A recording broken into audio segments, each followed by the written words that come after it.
Saya dah jadi doa karena sisi kulitnya. Saya dah apa dia? Sisi dia, namo tata tongje, Yesus kulit dia ya. Namo tata bhagavato arahato samma sambuddhassa. Namo tata bhagavato arahato samma sambuddhassa. Namo tata bhagavato arahato samma sambuddhassa. Sisi ini ya, saya do biar sama, ya na peritanya, ngawa tidak kayu ya, orang tak kena cuti, ninya sebab kena jawab untuk.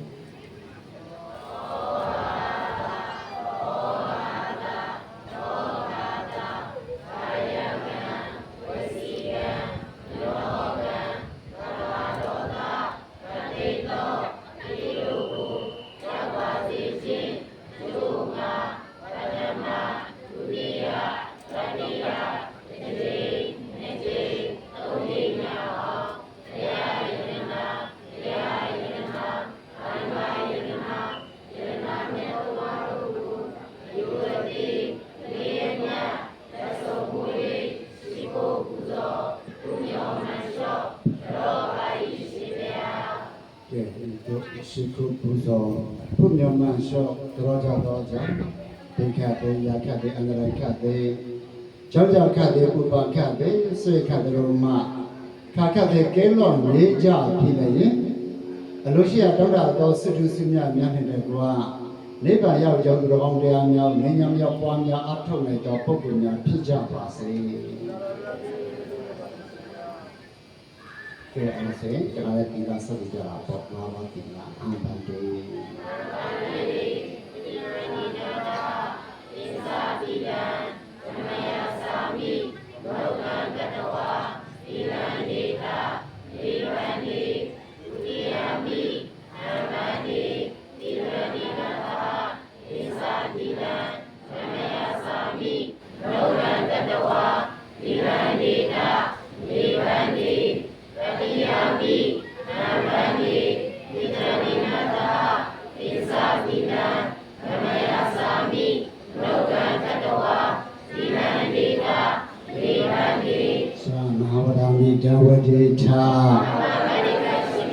Namo tata bhagavato arahato dhamma sambuddhassa.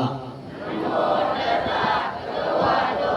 arahato dhamma sambuddhassa. Namo tata bhagavato arahato dhamma sambuddhassa. Namo tata bhagavato arahato dhamma sambuddhassa. Buddham taranam kesami, dhammam taranam kesami, tangham taranam kesami.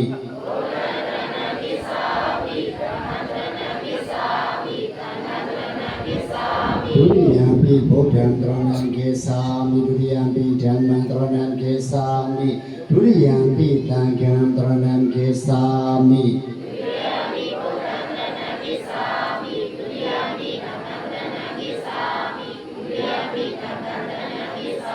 Dariyampi buddham taranam kesami, dariyampi dhammam taranam kesami, dariyampi tangham taranam kesami.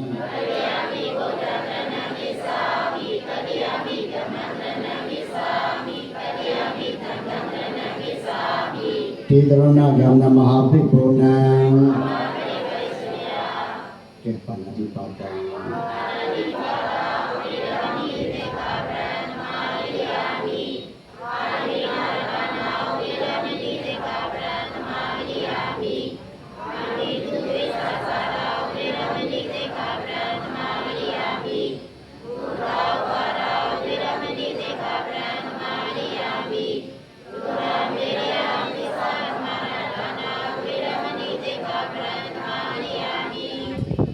Duduknya dah habis sekali dah zaman terus yang kedua apa maknanya tanpa tidak. နံပါတ်3စီစီယဆရာတော်ဘုရားအားဝတ္ထုနဝဓမ္မပူဇာလူတော်ဝင်များစက္ကပူဇာရန်အစီအစဉ်ပဲဖြစ်ပါတယ်အရှင်မြတ်ဘုရား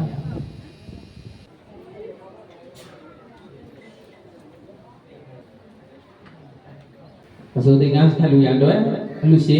ဥဆိုဝင်တော်များပထမဥစွာဝါဆိုသင်္ကန်းကလူရန်ဖိတ်ကြားအပ်ပါတယ်ခင်ဗျာကဲအဲ့ဒါအားလုံးသင်္ကန်းလေးအရင်ကန်ထားလိုက်နော်အာရုံကြည့်ရအောင်ဒီလိုဝါဆိုချစ်ကပါလာ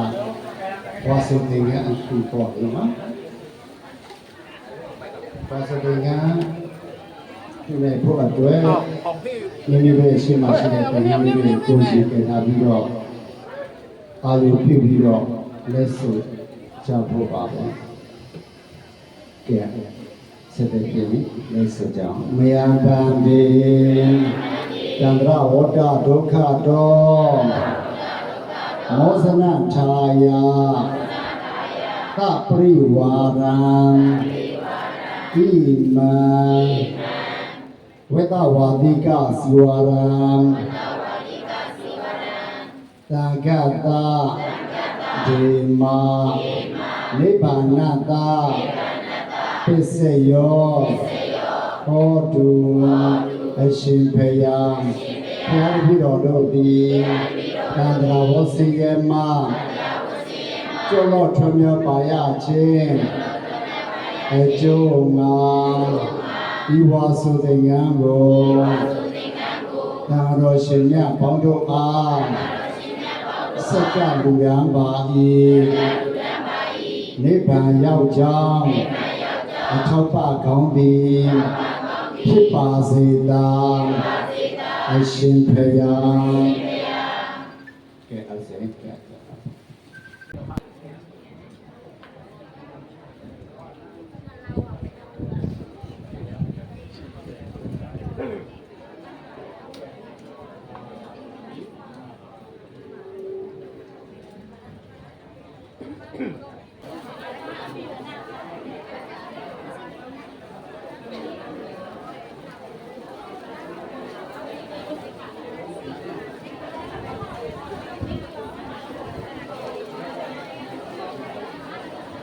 ဆိုတဲ့စီစဉ်ဆိုတာလေးပေါ်လာတာပါဘုရားဝါမဆိုခင်ဘုရားရှင်လည်းကဘုရားများဟာတန်ခါရင်လာပေါ်လာပြီးတဲ့နောက်ပိုင်းအဲ့လိုမိုးရင်းကာလမှာ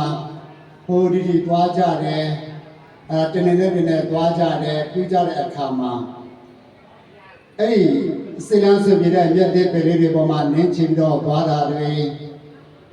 အဲ့လိုအချင်းရလေးတွေကိုအဲ့ဒါလူတွေကဗုဒ္ဓဘာသာကိုမကြည်ညိုတဲ့ပုဂ္ဂိုလ်တွေပေါ့လေ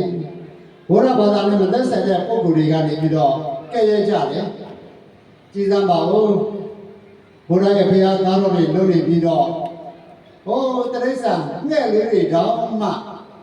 မိုးရင်းကာလကြာလို့ရှိရင်မိမိရဲ့အတိုင်းဝိုင်းလေးထဲမှာမိမိရဲ့တိုက်အိမ်ထဲမှာငှက်ဆိုလို့ရှိရင်ငှက်ပေါ့နော်အဲ့ဒီတိုက်ထဲမှာနေနိုင်ကြသေးတယ်။ညာတာကာတွေဘုန်းကြီးတွေဆိုတဲ့ပုဂ္ဂိုလ်တွေဟာမနေနိုင်ကြပါလား။ရှောက်သွားနေကြတာပဲ။ပြီးတော့လည်းပဲအသက်ရှိတဲ့ဒီသစ်ပင်ရဲ့ပေါ်မှာလည်းပဲနင်းချပြီးတော့ဖြက်စီပြီးတော့သွားကြတာလည်းပဲသူတို့တွေမှာဒီတတ်တော်တွေရဲ့ပေါ်မှာမတနာကြတာပါပဲလို့ကြည့်ရတယ်။ဘာသာကြပုဂ္ဂိုလ်တွေဟာဒီသစ်ပင်ရဲ့တွေပေါ်မှာအသက်ရှိတယ်လို့သူတို့ကယူဆကြတယ်အသက်ရှိရလားမရှိပါဘူးလေနော်အဲ့ဒီအပေါ်မှာသူတို့ရဲ့အမြင်ကဒါဟာအသက်ရှိတယ်လို့မြင်တော့ဟောဘာပဲဖြစ်ဖြစ်ဒါမြတ်စွာဘုရားရှင်ကသူတစ်ပါးနေအခုတို့ပြည့်ဒီပြစ်မှမိပြီဆိုလို့ရှိရင်ကြီးလေးတဲ့ပြည့်တွေဖြစ်မှာစိုးလို့မြတ်စွာဘုရားရှင်ကဒီဝါရဲ3လဝါဆိုရမယ်ဆိုတဲ့စီမျိုးကိုထိုးလိုက်တယ်ဝါရဲကာလမှာဘာလုပ်ရမလဲဝါဆိုရမယ်ဝါဆိုရမယ်ဝါဆိုရမယ်ဆိုတော့ဘုရားကျောင်းရတဲ့ခုမှာအဲ့ဒါခုဝါတွေရောက်ပြီးခုဝါဆိုလာပြီးတော့တရနေ့ကစရောက်ပြီးဆိုလို့ရှိရင်ပါလေဣမသမေဝိဟာရေဣမံတေမာတာဝတ္တဥပေမိဆိုပြီးတော့ဘာလို့ရလဲ ဝါကရတယ်ဝါကဝါဆိုရပါတယ်အဲ့ဒီဝါဆိုပြီးဆိုလို့ရှိရင်ဘုန်းကြီးတွေကဝါတွင်မှာဖို့ဒီသွားလာခွင့်မရှိဘူးအဲ့ဒါလည်းဘုဒ္ဓတော်သွားလာခွင့်ရှိဘူးဆိုပေမဲ့လည်းပဲအကြောင်းရှိလို့ရှိရင်သွားလို့ရတယ်ဘယ်လိုအကြောင်းမျိုးလဲဓာတုသောတုပတိတုပိတ္တဝါပံကောင်းတဲ့ဓာတုဆိုတာကအရှင်များရေခဏထမ်းနေကကြွပါဦးဗျာဓာတုလူတန်းချင်လို့ကြွပါဦးဗျာဆိုလို့ရှိရင်လည်းပဲသွားလိုက်ပါသွားပြီးဆိုလို့ရှိရင်9ရက်အတွင်းမှာပြန်ဘယ်နည်းလဲ9ရက်အတွင်းမှာပြန်အဲ့ဒါ9ရက်အတွင်းမှာမပြန်ရှင်းနဲ့ရောက်သွားပြီဆိုရင်အဲ့ဒီပုဂ္ဂိုလ်ဒီဝါပြသွားပြီဝါကျိုးသွားပြီဝါကျိုးသွားရင်ဘာဖြစ်တာလို့ဝါကျိုးသွားတော့အဘတော့ဖြစ်တယ်ဒါပေမဲ့ချို့ကြတော့25ဝါပြည့်ရင်နောက်တစ်ဝါဆိုပါလေ26ဝါချို့ကြတော့25ဝါပြည့်ရင်တော့ဝါကျိုးသွားရင်26ဝါရတော့မှာမဟုတ်ဘူးအဲ့လိုမျိုးမဟုတ်ဘူးသူကတဝါပြီးတဝါလူဆိုတာတက်တန်းတနည်းပြီးတနည်းကြီးလာတယ်လို့ဝါကလည်းဘာဖြစ်လဲကြီးလာတာပဲအဲ့တော့ဝါကျိုးသွားပြီဆိုလို့ရှိရင်တရေဝါဘောကတဲ့အနိတေတွေမရဘူးတိုင်ကလာတွေဝါရင်းမှာရနိုင်တဲ့အကျိုးတရား၅မျိုးဆိုတဲ့အရာတွေကိုမရဘူးအဲ့ဒီခွင့်ရတွေတော့ဆွရှုတာပေါ့နော်အဲ့ဆိုတော့ဓာတော့တရားနာချင်လို့ပါဗျာဓာတော့တောတုရှင်မြတ်ရဲ့စိတ်ကဘုမြင်ချင်တာရဲ့ရှင်မြတ်စိတ်ကတရားနာချင်တာရဲ့ဒါဘာလဲဆိုတော့တောတုတရားနာချင်လို့ကြွားပါဆိုရင်9ရက်တွင်သွား9ရက်တွင်ပြန်ရှင်းရမလို့စိနဲ့ဓာတုတောတုဓာတုခုနဓာတုတောတုပတိတုရှင်ပြဘုမြင်ချင်လို့နော်အဲ့ဒါဘယ်လိုချက်လဲ၃ချက်နံပါတ်1ဒါနလုပ်ချင်လို့ဒါနဓာတုတောတုကဘာလဲတရားနာချင်လို့ပတိတုကဘာလဲရှင်ပြကိုဘုမြင်ချင်လို့အဲ့ဒီ၃ချက်နဲ့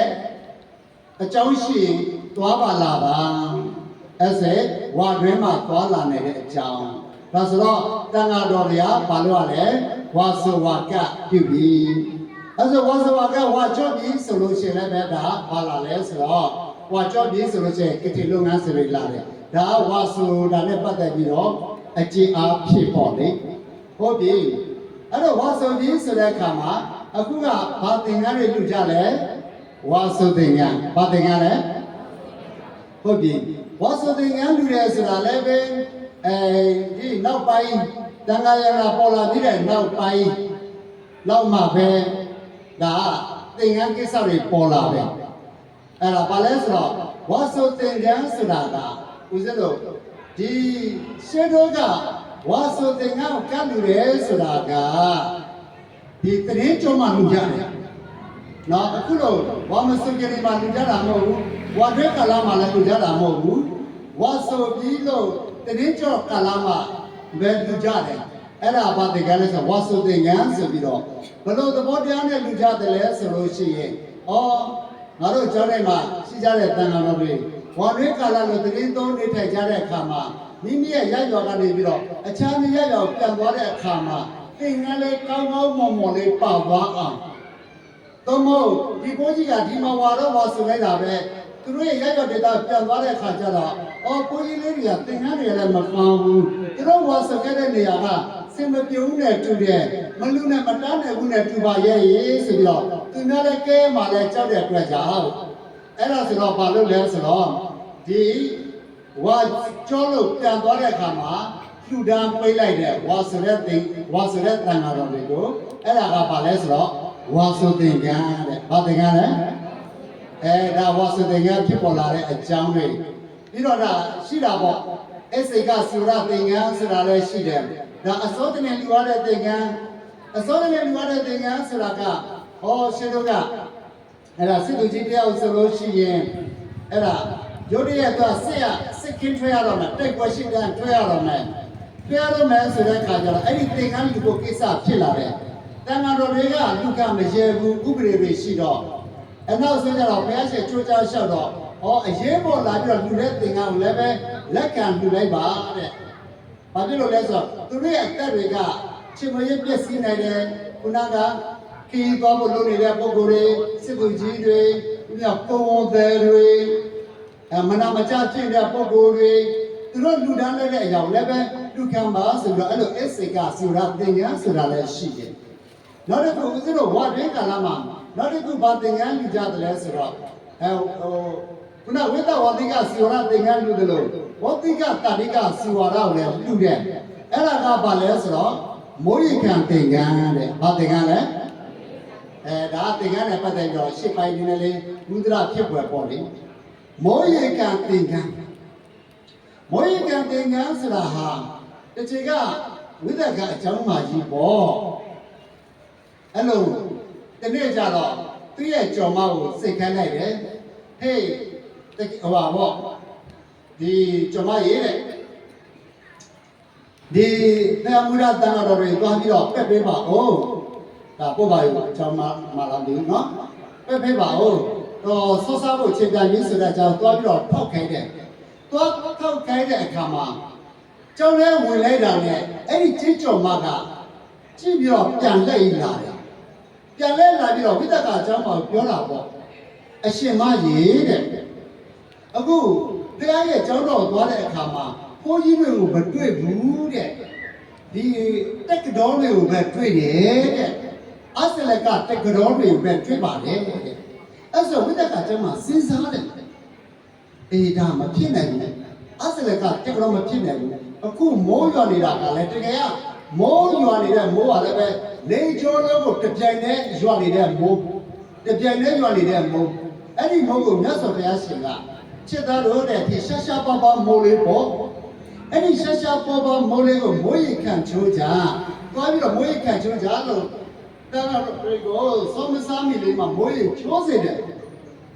မိုးရိချိုးစေတဲ့ခါကျတော့အဲ့ဒီဘိုးကြီးတွေမှာကအဘောမပါဘူးသဘောပေါက်လားဘာမှမဟုတ်လဲအဲ့ဒါဂျပန်ရေချိုးချိုးတဲ့ပေါ့နော်သဘောပေါက်နော်အဝမပါဘူးအဲ့ဒီဝမပါဘဲနဲ့ရေချိုးနေတာကိုကြည့်ပြီးတော့အဲ့ဒီကျင်းကြော်မကဘိုးကြီးလို့မထင်ဘူးအစလကတကယ်တော့အခုကိစ္စဘယ်လိုပြောမလဲအခုကိဂျေဘိုးကြီးလို့ခေါ်တယ်ဘာဘိုးကြီးလဲဂျေဆိုတာဟာခုချိန်ကြီးသွားကြည့်ဂျေပွဲတော့လေကျင်းပတဲ့အခါမှာဂျေဘိုးကြီးတွေကအိန္ဒိယအဲ့ဒီလမ်းတစ်လျှောက်လို့ရှော့လာတဲ့အခါမှာကိုတိုးလို့ရှော့တာနော်ကိုတိုးလို့နဲ့ကျင်ညိုခမ်းတာကျင်ညိုလားမကျင်ညိုလားတော့မသိဘူးအဲ့ဒီမှာတော့ပြူပြဲပြီးတော့လဲတွားပြီးတော့ကျင်ညိုနေကြတာပဲလေနော်ဒီတွေရောဒီပါရောနေကတကရောအဲ့ဒါမှတ်သားတွေတင်ဘာမှမပေါ့ဝမဝတာကိုအစိလကတကတော်ခုခေတ်ကဘာလဲဂျေဘိုကြီးဂျေပါတာပေါ့အဲ့ဒါနဲ့ဝိတ္တကကျမ်းမာရတဲ့ဒါသဘောပေါက်တဲ့အတွက်ကြောင့်နောက်တစ်ခါပြန်ပြီးတော့သွားထောက်ခိုင်းတယ်ဟေးနမရေးတဲ့အေးပါပေါ့ကလေးမရေးတဲ့နောက်တစ်ခါသွားပြီးတော့ပက်ဖိလိုက်ပါဦးဒီချိန်ဆိုတော့ရေချိုးလို့ပြီးသွားပြီပေါ့အဲ့ဆိုတော့နောက်တစ်ခါသွားကြည့်လိုက်တဲ့အခါကျအားလုံးဟာသင်္ကန်းတွေစင်များပြီးသားဘုရားရှင်အစစ်သက်လို့ကိုစောစောကြွဖို့ဆိုပြီးတော့အဲ့ဒီမှာဝိတ္တကကျောင်းမစီသွားပြီးတော့ဆော့ဖို့ပေးပါတယ်ဗျာအဲ့လိုဆော့ဖို့ပေးတဲ့အခါမှာဝိတ္တကအကြောင်းမကြီးကပြောတယ်မြတ်စွာဘုရားတဲ့တပြီးတော့မှအရှင်မြတ်ရဲ့စီမှာဆုတောင်းချင်ပါတယ်တဲ့ဆုပေးသလားတော်မူပါဆိုတော့ဘုရားရှင်ကအော်ချစ်သမီးရဲ့တဲ့ငါဘုရားတော်မြည်သည်ဆုပေးခြင်းမှာလွန်မြောက်ကုန်ပြီဆုမပေးကြပါဘူးတဲ့အော်အရှင်ဘုရားကြီးတပြီးတော့တောင်းမဲ့ဆုကပေးသေးတဲ့ဆုပါဘုရားအပြစ်ကင်းတဲ့ဆုလည်းဖြစ်ပါတယ်ဘုရားအေးချစ်သမီးရေဘယ်လိုဆုများလဲမှန်လားပါဗျာတပည့်တော်လေးတဲ့ဖျားမူတာဒီတန်ဃာတော်ရှင်များပေါင်းကိုတစ်သက်ပတ်လုံးမိုးရိကတေကံလှူဒန်းရပါလို့ဤဘုရား။အော်ချစ်သမီးဘယ်လိုရည်ရွယ်ချက်နဲ့ဒီလိုလှူဒန်းပါလဲအဲ့ဒါဖြစ်စလေပြောပြတယ်လေခုနကစောပက်ဖို့သွားတဲ့အခါမှာမတွေ့ဘူးဆိုတဲ့အကြောင်းကိုတိုးလုံးတွေနဲ့ဒီလိုရေချိုးနေတဲ့ဆိုတဲ့အကြောင်းရှင်ပြရေကိုတိုးလုံးနဲ့ရေချိုးလို့တော့စစ်မပြေဘူးဖေဟာမသိတော်ပါဘူးဖေဟာဒါကြောင့်ဒီလိုအဲ့လိုစစ်ဆန္ဒဖြစ်ပြီးတော့အဲ့လိုဆုတောင်းမိပါတယ်ဖေဟာနော်ကိုတိုးလုံးနဲ့ရေချိုးတဲ့အဲ့မှာကိုတိုးလုံးနဲ့ရေချိုးတယ်ဆိုတာချွတ်ပုဂ္ဂိုလ်တွေကဟာ ကိုရင်ဆိုလို့ရှိရင်သင်ကအမြဲတမ်းကတ်ထားရတယ်သင်ကလည်းခွာလို့မရဘူးပေါ့လေနော်ကိုရင်ရဲ့အသေးအမြဲတမ်းယူထားရတယ်ရဟန်းတော်တွေလည်းပဲအဲ့လိုပေါ့အမြဲတမ်းသင်ကသင်လေးတော့ယူထားရတယ်ယူထားရတဲ့ဆိုပေမဲ့ခန္ဓာကိုယ်နဲ့သင်္ကန်းခွာလို့ရတဲ့ခြေတော့ရှိတာပေါ့ဒါပေမဲ့ဦးဇင်းတို့ယဟန်တော်တွေဆိုတာကအင်ကြီးဝတ်ပစိုးဝိုးလိုက်တာနဲ့လူဖြစ်သွားတာမဟုတ်ဘူးတိတ်ကချလို့သူ့အင်္ဂါရနဲ့ညီအောင်ချနိုင်လို့ရှိရင်ဘာဖြစ်လဲဒါလူဖြစ်တယ်အဲဆိုတော့လူဖြစ်တယ်ဆိုတော့ဘယ်လိုမျိုးလဲချုပ်ဘုန်းကြီးတွေအခမ်းမဲ့တဲ့လို့အချင်းတောင်ထဲဝင်လဲရတယ်ထောက်ကျသွားတယ်ထောက်ထဲမှာဝတ်ပြုစကြနဲ့နေရတယ်ချုပ်အင်ကြီးဝတ်ပြီးတော့နေရတယ်ပြန်ထွက်လာတယ်သင်္ကန်းမြင်တယ်ကောက်ကင်ပြီးတော့ဝေါ်လိုက်တယ်အဲ့ဒါသူကဘာလဲဘုန်းကြီးอ่ะဘုန်းကြီးပဲဘာဖြစ်လို့လဲဆိုတော့သူသိက်ကမချသေးလို့နော်လူအသွင်နဲ့နေရတယ်မလွဲတာလို့ဒါဆိုလို့ရှိရင်လူဖြစ်စေနေတဲ့အရာတွေကဘာလဲဦးဇင်းတို့ဒီနိုင်ငံမှာသင်္ကန်းစီးတဲ့ပုံကိုယ်တွေတတိထားမယ်အချက်ဦးဇင်းတို့ဆိုလို့ရှိရင်ဝတ်စီမေကျမ်းမှာဆိုရင်ဒါပိမိုင်တရားစခန်းရှိတယ်တကြံတရားစခန်းရှိတယ်ရာဝဒီလားရှိဝတခါ1000ကျော်လေလောက်ထိရှိတယ်နှစ်တိုင်တော့လာဝလို့ရရင်နော်မဟာကျဝတ်စီမေကျမ်းခေါ်ခုလမ်းပေါ့နော်အဲဆိုတော့အဲ့လိုဝတ်တဲ့ခါမှာဦးဇင်းတို့တော့ဗမာချင်းချင်းဝတ်လို့သိပြောင်းမှမရှိဘူးချွတ်ချွတ်ထိုက်ကိုကြီးတွေမှာဝတ်ပြီးဆိုလို့ရှိရင်တခါကျတော့သိက္ခာချမှမသိဘူးနားမလဲပဲနဲ့လူထွက်တဲ့ထင်ပြီးတော့ကိုယ်ကားရှောက်လို့ရင်အဲ့ဒါပြဿနာရှိတယ်ပရာဇိကကြားတယ်ဆိုတာလေအဲ့ဆိုတော့အကယ်ယဟန်ကကိုကယဟန်ဖြစ်တယ်လူယဟန်မဟုတ်ချင်တော့ဘူးအဲ့ဒါလူဖြစ်နေနေချင်တယ်ဆိုရင်နားလက်တက်ပြီးတဲ့ပုဂ္ဂိုလ်ရဲ့ရှေ့မှာသိခါချရတယ်ဘာလဲဆိုတော့စက္ကေကာလတယောကပုဂ္ဂလဝိဇာနာနာဆောက်ကြောင်းလေးထိုင်နော်လူထွက်လို့တဲ့စိတ်ရှိရမယ်ခေတ်ကာလအားလျော်စွာသုံးဆွဲနေတဲ့စကားဖြစ်ရမယ်ကိုယ့်ရဲ့ဖြစ်တိမပြုပါလူရဲ့ဖြစ်တိမပြုပါစိတ်ခေတ်ကာလနော်ပစ္စုပန်ကာလငါမနေ့က9နှစ်ဆိုလို့ရှိရင်လူဖြစ်စေမရဘူးကာလပယောဂနှုံးပြပြီးတော့ဆိုရတယ်ပြီးတော့ဝိဇာနာနာကိုပြောလိုက်တဲ့စကားကိုသူနားလည်ရတယ်နားလည်မယ်ဆိုလို့ရှိရင်နှက်ချီစာကလေးတွေဖြစ်စေကမူရတယ်အဲ့ဒါလူထွက်ပုံအချင်းရတကားဘုန်းကြီးတစ်ပါးလူထွက်ခြင်းလို့အဲ့ဒါတက္ကမတရားရွယ်သူတက္ကမပေါ့လေတက္ကမတရားစီမှာတိတ်ခါသွားချတယ်တက္ကမရေဦးစင်းကိုလူအပြည့်တိမှပြပါနော်နော်မိန်းကလေးစီမှာသွားချတယ်နော်ဘုန်းကြီးစီမှာချမှာမဟုတ်ဘူးမိန်းကလေးစီမှာသွားချတဲ့အခါမိန်းကလေးကပြောလိုက်တယ်လေအရှင်ဘုရားလူဖြစ်တယ်မကပါဘူးဘုရားလင်ဖြစ်ပါတိမှပြပါတယ်ဘုရားဆိုတော့တိတ်ခါကြားနာလိုက်တာမှနော်အကုန်လုံးစစ်ပြီးသွားတယ်လေလူတွေအတွက်ဟိုဘာကြလဲစစ်တဲ့မကောင်းလားနော်အဲ့ဒါကစေခေကာလပယောဂပုဂ္ဂလဝိဇာနာနာအင်္ဂါဘယ်နှမျိုးလဲအဲ့လို၅မျိုးနဲ့ချနိုင်မှာအဲ့ဆိုတော့ခုနကအဲ့ဒီမှာမြတ်စွာဘုရားရှင်ကအဲ့ဒီမှာဒီဝိတိကတာရိကစီဝရဆိုတဲ့မိုးရိကသင်္ကန်းကိုအဲ့ဒီမှာတူတန်းခွင့်ရလာတယ်မိုးရိကသင်္ကန်းလို့လည်းပြောလို့ရတယ်ဝါဆိုသင်္ကန်းလို့လည်းပြောလို့ရတယ်နော်ဒါအခုလူတဲ့လူတွေကပေါ့နော်အဲ့ဒါဝိတ္တခါကျောင်းမှာအဲ့ဒီမှာစုဆက်ချက်တောင်းတာပါပဲရာမင်းမတွေလည်းပဲရှိသူတို့သင်္ကန်းတူလာပြီဒါပေမဲ့အဲ့ဒါကိုတော့ဦးဇင်းတို့ကြက်ချဲတော့မပြောတော့ဘူးနော်အဲ့ဒါဒီမိုးရိကသင်္ကန်းခုလိုမိုးတွင်းကာလမှာသင်္ကန်းဖြစ်ပေါ်လာဖို့ပြောခြင်းဖြစ်ပါတယ်နော်နောက်တစ်ချက်ကဦးဇင်းတို့လောကကြီးအနေနဲ့ဗဏ္ဍာဗတိတဗဌာနမှာမဆိုဦးဇင်းတို့ပြောနေတဲ့စကားလေးတစ်ခုဒါရေးလဲရေးကြီးပါတယ်ဗဏ္ဍာမှာပဲဖြစ်ဖြစ်ပြည်တွေရောပြည်ပရောနေရာဒေသအစုံမှာအန္တရာယ်တွေကများဘေးတွေကလည်းများအနှောက်အယှက်တွေကလည်းများအရာရာတိုင်းလှုပ်တာတွေကြိုင်တာတွေစီဝါရှာတွေကအစပါတကူမှအစင်မချောချင်းနော်ကိုယ်နေရာကိုယ်ဒေသကိုယ်ရကြီးလိုက်ပြန်တော့လဲဆင်ပြေတယ်လို့ထင်ကြလားဘာတကူမှဆင်မပြေအကြောင်းရင်းတွေရလည်းပဲအကြောင်းနှမျိုးရှိဒါပေမဲ့လူဆိုတာဟာလေ ဒီခါကြတော့လည်းပဲယောနီတော်မနတိကာရတဲ့တလို့နှလုံးသွင်းရတာပဲအစင်းတဲ့တလို့နှလုံးသွင်းရတာပဲဒီခါကြတော့လေအာမလုံးအာမယကို့အလိုတိုင်းမဖြစ်ဘူးဆိုလို့ရှိရင်လည်းပဲကို့အကြောင်းပဲကို့ပြန်ကြည့်ရတာပေါ့လေဘယ်သူမပြုပါစလဲမိမိမူဆိုတဲ့အတိုင်းဘာလို့သွားပြီးတော့ရုံးမဲ့ဖွက်လိုက်ရတယ်လဲဆိုတော့ကံပေါ့လေကံရဲ့အကျိုးပါလဲဒါကြောင့်အဲ့ဒီအကံအကျိုးဆိုတဲ့အစိတ်ပိုင်းတစ်ခုလည်းပြောချင်ပါတယ်ကံဆိုတာလူတိုင်းဟာဦးဇင်းတို့လူသားတွေဟာတတ္တဝါရဲ့လို့ဖြစ်လာပြီဆိုရင်တူးနဲ့တူးမတူကြဘူးဦးဇင်းတို့လူလောက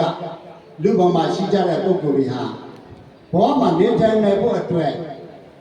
ဦးဇင်းတို့ကံကိုလည်းပြရပါတယ်ဉာဏ်ကိုလည်းပြရပါတယ်ဝိရိယကိုလည်းပြရပါတယ်ဒါကံဉာဏ်ဝိရိယနတ်ဘုံနတ်လောကကြည့်လိုက်ကြတော့လည်းပဲ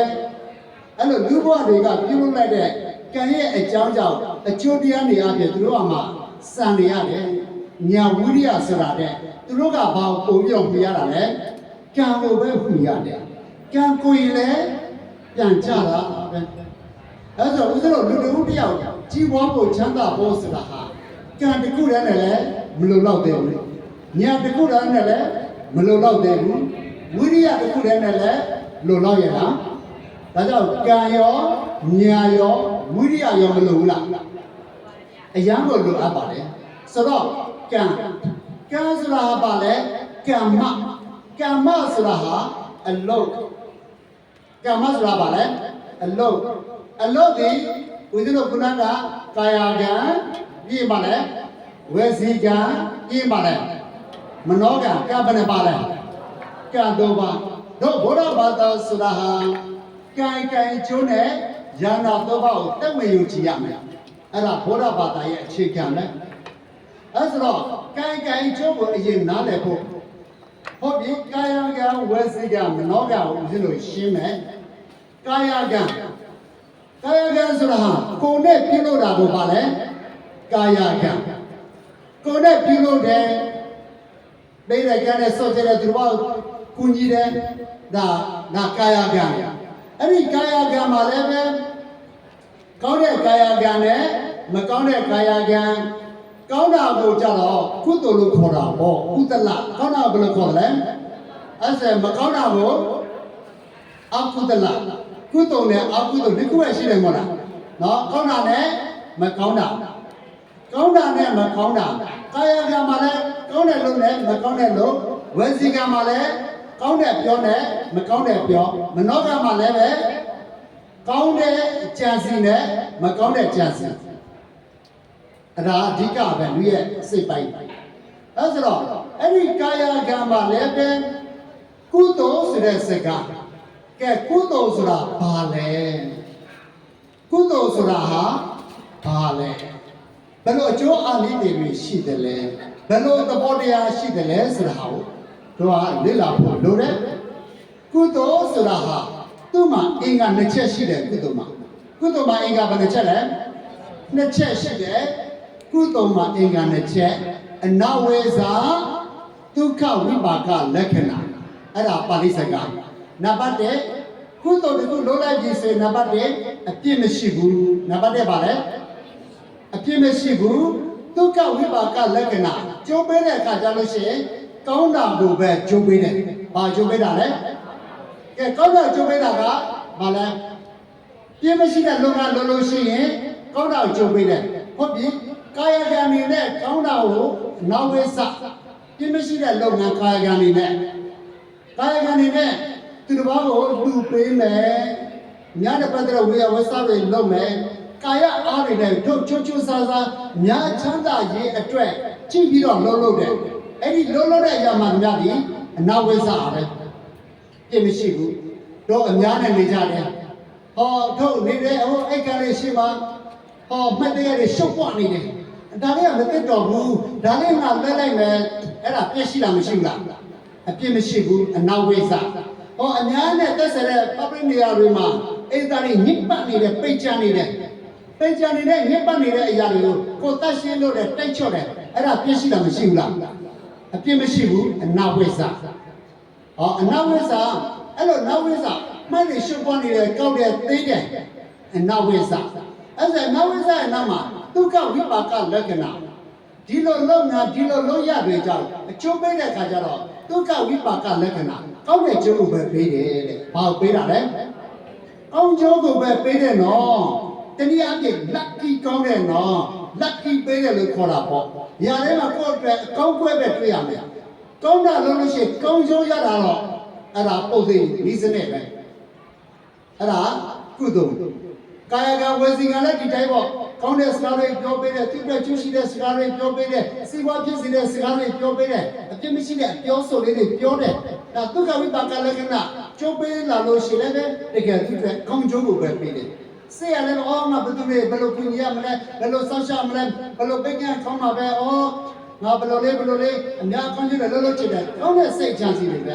ကျိုးပေးလို့ရှိရင်သူ့အတွက်ကောင်းတာပဲပေးတယ်ကောင်းမှုမှန်တယ်များသည်ကောင်းတာကိုပဲကျိုးပေးတယ်မှတ်တာကောင်းမှုမှန်တယ်များသည်ပါလဲအဲ့ဒါကကုသိုလ်အနာဝိဇ္ဇာဒုက္ခဝိပါကလက္ခဏာကောင်းတဲ့ကျိုးပေးမယ်အဲ့ဒါဦးဇင်းတို့အကုသိုလ်ပြန်ကြည့်အကုသိုလ်မှလည်းအင်္ဂါမနဲ့ချက်နှစ်ချက်နံပါတ်1တာဝိဇာလုံးလိုက်တာနဲ့အပြစ်ရှိတယ်ကဲလုံးလိုက်တာနဲ့ပါလဲသူတစ်ပါးကိုဖိုးမယ်ရိုက်မယ်သတ်မယ်အဲ့ဒါကတာဝိဇာအပြစ်ရှိပြီနော်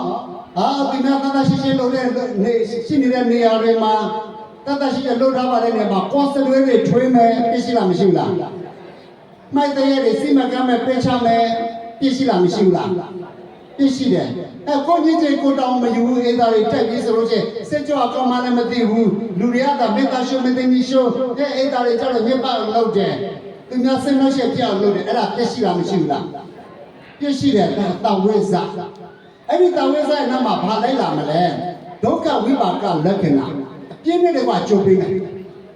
ပြင်းနဲ့တကွာကြုံပေးမယ်ဆိုတာကောင်းတဲ့ကြုံပေးမှလားမကောင်းတဲ့ကြုံပေးမှလားမကောင်းတဲ့ကျုံလက်ကြီးမကောင်းဘူးဘာမဆိုဘာပဲလို့အလွယ်ကြီးပဲဘာတွေမှစမပြေဘူးစမပြေတဲ့အကြောင်းရင်းတွေကိုယ်ဒီမကောင်းတဲ့အရာလုပ်ထားလို့ပဲအဲ့ဒါသဘောပေါက်လားကုသိုလ်နဲ့အကုသိုလ်ရဲ့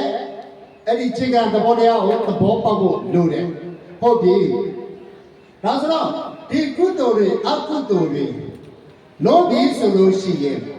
ဒီဟုတ်ဒီချိုးကြတော့တို့ကုသိုလ်ပဲဖြစ်ဖြစ်အကုသိုလ်ပဲဖြစ်ဖြစ်ကွာဒါလောကလောကိုသိတာလည်းမဟုတ်ဘူးနော်ဒါတွေကနောက်တမလို့တက်ပဲကျိုးပေးတဲ့အရာကြီးအဲ့လိုမျိုးထင်ကြတယ်အဲ့လိုလည်းမဟုတ်ဘူးမိမိတို့လုံးလိုက်တဲ့ကောင်းတဲ့လုံးပဲဖြစ်ဖြစ်မကောင်းတဲ့လုံးပဲဖြစ်ဖြစ်ကျိုးပေးပြီဆိုလို့ရှိရင်ဇောစေစနာနဲ့စကားပြောလိုက်နော်ဇောပရမဇောလည်းဇောငါချက်တရမဇောထားပါတော့အဲ့ဒီဇောတွေနဲ့စကားပြောတယ်အဲ့အချို့ဇောတွေကြတော့ဦးဇင်းတို့ဗာလဲဆိုတော့အဲ့ဒီချက်ချင်းလက်ငယ်ကျုပ်ပေးနိုင်တဲ့အရာလည်းရှိတယ်အဲ့ဒါကိုဒိဋ္ဌဓမ္မဝိရိယပြန်လို့ခေါ်တယ်ဘယ်လိုခေါ်လဲနောက်ဘောမှာမဟုတ်ဘူးနော်မိမိလုံးလိုက်တဲ့ဒီစိတ်စနာပေါ်မှာမူတည်ပြီးတော့ကောင်းတာပဲဖြစ်ဖြစ်မကောင်းတာပဲဖြစ်ဖြစ်ကျုပ်ပေးလိုက်ပြီဆိုလို့ရှိရင်ခုလက်ငယ်ချက်ချင်းလဲဒီဘောမှာလဲကျုပ်ပေးနိုင်တယ်အဲ့ဒါကိုဒိဋ္ဌဓမ္မဝိရိယပြန်သွေးတို့ယောဂရှိတဲ့ပုဂ္ဂိုလ်ကငပီးကိုတိုးလိုက်တက်လိုက်စားရင်နောက်တနေ့မှသွေးတိုးလားချက်ချင်းတိုးဘူးလားချက်ချင်းကိုတိုးမှာနော်အဲ့ဒါကဘာလဲဆိုတော့ဒိဋ္ဌဓမ္မဝိရိယကလည်းမှတ်ထားအောင်တခါကျတော့ဒီပဏာဘောမှာကျုပ်ပေးခွင့်မကျုပ်ဘူးဒုတိယဘောမှာသွားပြီးကျုပ်ပေးတယ်နောက်ဘောမှာကျုပ်ပေးတယ်အဲ့ဒီကံမျိုးလည်းရှိတယ်အဲ့ဒါကိုဥပါပေဇာဝေဒနိယကဲပြောကြည့်ပါဦးပါဠိစကားလေးဥပါပေဇာဝေဒနိယကဘယ်ချိန်မှကျုပ်ပေးတာလဲဒုတိယဘဝမှာကျုပ်ပေးတယ်ဘယ်ချိန်မှလဲကဲခုနကပထမဘဝမှာချိန်ကျုပ်ပေးတာကပါလဲဒိဋ္ဌဓမ္မဝေဒနိယကဘာကလဲအဲ့ဒါပထမဘဝဒုတိယဘဝမှာကျတော့ဥပါပေဇာဝေဒနိယကနောက်ချုပ်ကံတွေကြတော့တာရိယဘဝကနေပြီးတော့ဒီနေဗမယမီကာလပတ်လုံးမှာကျုပ်ပေးတာက ပရာပရိယာဝိရိမိယကလောလာတဲ့အချိန်ကနေပြီးတော့ကျုံမပေးဘူးကျုံမပေးမကျုံဘူးဒါပေမဲ့အလကားတော့မဖြစ်ဘူးတစ်ချင်းချင်းမှာတော့ကျုံပေးမယ်နေပါမြေမီကာလပါလို့တစ်ချင်းချင်းမှာကျုံပေးမယ်အဲ့ဒါကအပရာပရိယာဝိရိမိယကပြောတာလားဆိုကြည့်ပါဦးအပရာပရာပရာပရာပရိယာဝိရိမိယကနောက်တစ်ခုကဘာလဲဆိုတော့အဟောတိကံတဲ့ဒါတော့ကျုံမလို့နော်ဟုတ်ပြီအဲ့ဒီကျုံ၄မျိုးဒကာကြီးတို့ဒကာမကြီးတို့မိမိတို့လုံးလာတဲ့အရာတွေကောင်းတာလည်းလုံးလာတာမရှိဘူးလားရှိတယ်နော်အခုကတော့ကောင်းတာလုံးလာပဲအရင်ကကောင်းတဲ့အရာကောင်းတဲ့အရာတွေစင်နာပပနဲ့ထက်တဲ့တန်တန်နဲ့လုံးလာတဲ့ကားတွေအများကြီးရှိတယ်ဒီဘဝမှာလည်းမဟုတ်ဘူးလက်ချေလုံးတာမှလည်းမသိတဲ့ကောင်းတာရောမကောင်းတာရောမရှိဘူးလားရှိတယ်လူတိုင်းမှာချက်ချင်းကျုပ်ပေးနိုင်တဲ့ကံရှိတယ်လို့ဒီဘဝမှာမနိုင်ပေမဲ့ဒုတိယဘဝမှာကျုပ်ပေးမဲ့ကံတွေလည်းရှိပြီးသားချို့ကြတော့လည်းနေပါမရမချက်ကျုပ်ပေးမဲ့ကံလည်းပါနေပြီးသားဘောတန္တရာအရာရှိတယ်အဲ့ဒါတော့ချို့ကံတွေကမိခဲပြဖို့ဖြစ်နေကြတယ်နော်မိခဲပြဖို့အခွင့်သိရင်တော့ဝုန်းနဲ့ထကျုပ်ပေးမယ်ဒါပေမဲ့တစ်ချက်မှတ်တာဖို့ကကံတရားနဲ့ပတ်သက်ပြီးတော့တို့မြန်မာမှာစိတ်ကပူရှိတယ်လေဘောဓိပင်ပြိုးတော့ခြေကျိုးရဘောဓိကိုင်ချိုးတော့ဗါလဲရွှေအိုးရကြားဘူးလားဘောဓိပင်ပြိုးတဲ့ပုဂ္ဂိုလ်ကကုသိုလ်လားအကုသိုလ်လားဟာဖះပွေတာဘောဓိပင်အရေးအဝသားရအောင်တစ်ပင်ငှက်လေးတွေစားလို့တောက်လို့ရအောင်ဘောဓိပင်ပြိုးတဲ့တစ်ပင်ဆိုင်တာပါပဲဒါပေမဲ့ဖះပွေတဲ့ဘောဓိပင်ပုံပြီးတော့ကုသိုလ်ထူတာပေါ့အဲ့ဒါဘောဓိပင်ပြိုးတဲ့ပုဂ္ဂိုလ်ကကုသိုလ်လုံးပါလေကလည်းဘာဖြစ်လို့ခြေတော်ကျိုးနေရတာတော့ခြေတော်ကျိုးနေရတာတော့ကုသိုလ်လွဲရတာနဲ့ပြောကြဘူးလားတို့အနေနဲ့ကုသိုလ်လုံးပါလုံးနေပါလေအေးဘာခုချိန်ဒီဘာတကူမှချဲကိုလည်းမမေရမပေါက်သေးဘူးထီဆိုဝေးပြောကြမှာပဲနော်ကံကချော့မယုံကြည်ခြင်းတော့ဘူးအဲ့ဒီကံတွေနာရုစာမေသမီးတို့ရှင်အနာလာမျိုးသမီးဘောနဲ့အဲ့ဒီပြဿနာသိချာရှင်းခဲ့ဘူးတဲ့သူအဲ့ဆိုတော့ဘောဓိကိုင်ချိုးတော့ရွှေအိုးရဟဲ့ဘောဓိကိုင်ဖြစ်စီတဲ့တစ်ပင်ဖြစ်စီတဲ့ဘုရားဆောင်ရတာနဲ့တူတူပဲဘောဓိပင်သူကြတော့ရွှေအိုးရတယ်တဲ့အဲ့လိုမျိုးလောကမှာရှိတယ်ဘောဓိပင်ပြောတဲ့ပုဂ္ဂိုလ်တို့ကကုသိုလ်လုံးပါလေတာနဲ့ခုချိန်ကြီးကကုသိုလ်ချုံမပေးဘူးတို့တရားမတွေအများတွေ့ခဲ့ဘူးတဲ့တော့ဒါပဲဝေစပ်ကုသိုလ်ဒါနဲ့ကျုံပိတ်ခွေချို့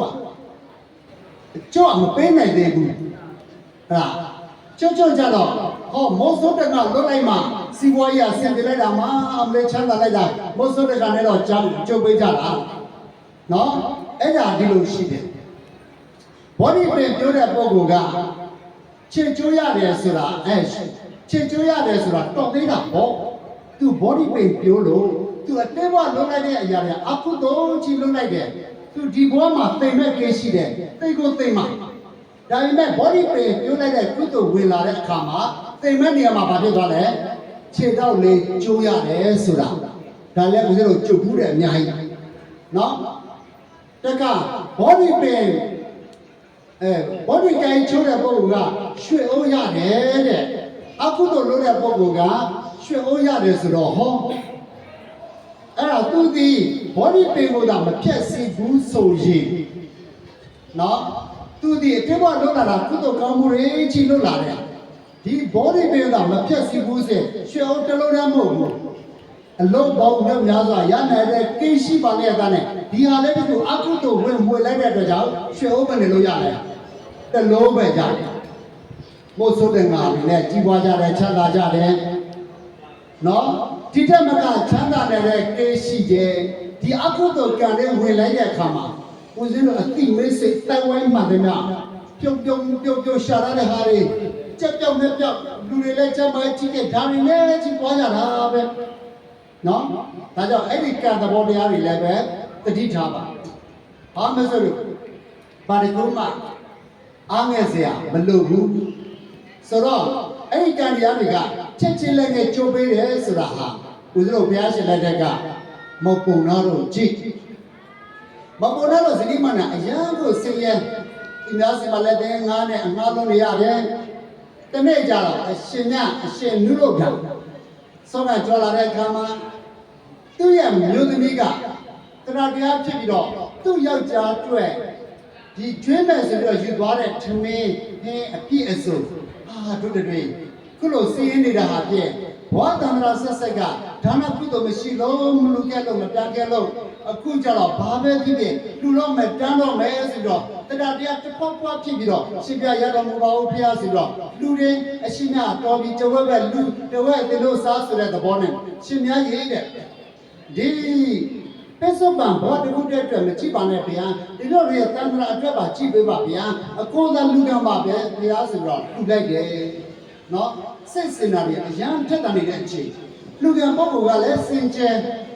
အဲ့ဒါနဲ့အဲ့ဒီရှင်ကလည်းပဲအဲ့ဒီတင်ကမတဲ့ဦးအောင်တကိုးတဲ့တကသူ့ယောက်ျားရှိတဲ့လက်ခွင်းတွေကိုသွားရတော့လက်ခွင်းထဲမှာရှိတဲ့ယောက်ျားကလူစားမရှိတဲ့ခါကျတော့ရေနဲ့တန်ဘူးသွားကြထိုးတာနေသွားတဲ့တန်နေပေါ့နော်ဒါတွေကိုကြီးကြီးပြူနဲ့လှူလိုက်တယ်ဝမ်းသာလိုက်တာသူတို့ဇနီးမနာပြန်တွေ့တယောက်နဲ့တယောက်ဒီအကြောင်းလေးပြောပြသဘောကျနေတဲ့ဝမ်းမြောက်ပြီးပြည့်ပရစေနာလေးတစ်ပွားပွားပြည့်သူတို့တွေပါလဲဆိုတော့မိမရေပြင်မလိုက်တာမြို့သမီးရဲ့ပေါပေါ်မှာယောက်ျားလဲပြီးတော့အဲ့ဒါတင်းလေးနိုးလာတဲ့ခါကျတော့လက်သွေးတစ်ပြေလို့ကြီးလိုက်တဲ့အခါမှာအဲ့ဒီ short တိုး short ခဲတွေကရွှေပြင်းနေတာ short อ่ะဘာဖြစ်နေလဲအဲ့ရွှေပြင်းနေတာမျက်စိပေါ်တာကြည့်ရွှေပြင်းနေတာထူဆန်းလိုက်တာအဲ့ဒါနဲ့ရှင်မင်းကြီးတန်တော်ဦးတင်ရှင်မင်းကြီးကျွန်တော်မျိုးလည်းဒီလိုမှရွှေတွေပြင်းနေပါလေရှင်မင်းကြီးလူတော်ပြီးတော့ဒီပစ္စည်းကိုယူတော်မူပါဆိုတော့အဲ့မှာမင်းကြီးယောက်ျားတွေနဲ့လက်ကြီးလက်ငယ်တွေနဲ့လမ်းယူတို့ရှင်မင်းကြီးရဲ့ရွှေတို့ရှင်မင်းကြီးရဲ့ရွှေဆိုတော့လဲပေါ်တင်လိုက်တဲ့အရာမှတင်နေအားလုံးရှော့ပြဖြစ်သွားတယ်ဘာဖြစ်သွားလဲရှော့ပြဖြစ်သွားတယ်အဲ့ဒါနဲ့ရှင်မင်းကြီးကလည်းဟေးတင်တို့ဒီရွှေကိုဘယ်လိုယူတာတော့ရှင်မင်းကြီးရဲ့ရွှေရှင်မင်းကြီးရဲ့ရွှေလို့ယူတယ်ဟေးအဲ့ဒါငါဥစ္စာမဟုတ်ဘူးလေမောက်ပုံနာရဲ့ဥစ္စာမောက်ပုံနာရဲ့ရွှေမောက်ပုံနာရဲ့ရွှေလို့ပြန်တည်ဆိုတော့အားလုံးဟာရှော့ဟာဘာပြဖြစ်ရွှေပြန်ဖြစ်တင်ကြီးအဲ့မှာသူတို့တတိဖွဲပေးပြီးတော့နေရာတွေရှင်းလဲကိုက်နေရာမြေပေးရှင်းလဲခဲ့တဲ့ခါမှာရွှေအိုးတွေအများကြီးထွက်လာကဲအဲ့ဒီကံဒီဒိဋ္ဌဓမ္မဝိဉ္ဇနိယကံလို့ခေါ်တယ်။ဘာကံလဲ။နောက်ဘဝဒီဆိုင်တာမဆိုင်ဘူးပစ္စုပန်မှာတခါတည်းကျုပ်ပြီးတယ်။အဲ့ဒီဟာဒိဋ္ဌဓမ္မဝိဉ္ဇနိယကံဆိုတာအဲ့ဒါပဲ။ဘယ်သူတူတယောက်မှာစိတ်ကြီးစလည်းမလို့စိတ်ပြည့်စလည်းမလို့ဘူး။ကိုလွှဲရမယ့်လုပ်ငန်းကိုသာလောက်ကံအလုပ်ကိုလုပ်ကုသိုလ်ကောင်းမှုမမေ့စေနဲ့။ညာအလုပ်လုပ်ဝိရိယအလုပ်လုပ်ဘာမတရားမချစ်မပြုံးနဲ့။ညာဘလောက်ပဲရှိရှိဝိရိယဘလောက်ပဲရှိရှိကံမရှိမပါဘူးလို့တဲ့မပါဘူးဒီနဲ့ရှိကြလာလို့ဆိုကိုယ်ပဲကြတာပဲကံမရှိတဲ့ပုဂ္ဂိုလ်ကဒါကြောင့်ကံဆိုတာကံမနိယမတရားပဲဆိုတာရှိတယ်ခုနကရွှေကနေပြီးတော့ရှော့ကနေပြီးတော့ရွှေဖြစ်နေပါမလားဆိုတော့ဖြစ်ကိုဖြစ်နေတယ်အဲ့ဒါကနိယမတရားပဲကမ္မတရားနိယမတရားဆိုတာကိုယ်ကံအကြောင်းတရားတွေကြောင့်ဘာမဲ့ဆိုကိုဖြစ်နေတာကြီးပဲအဲ့ဒါကမ္မနိယမအခုဒီခါကြီးတွေယောက်ျားသားစစ်စိတ်ကနေပြီးတော့ခုလိုနေထိုင်နေမိမဖြစ်ချင်လည်းဖြစ်သွားနိုင်တယ်။ခွက်စကားဝင်စားမလို့ဘူး။မိမသားစစ်စိတ်ကနေပြီးတော့ပြောင်းဆုံးခွက်စစ်စရာမလို့ပဲနဲ့ယောက်ျားသားစစ်စိတ်ဖြစ်ချင်ဖြစ်သွားနိုင်တယ်။ဘဝမကူဘူး။အဲ့ဒါကံမနေရမှာ။ဦးဇင်းတို့မော်ဘီမာနေတဲ့ခါကြတော့ကသူဘိုးကြီးဝချင်နေတဲ့ဘိုးလေးမြယော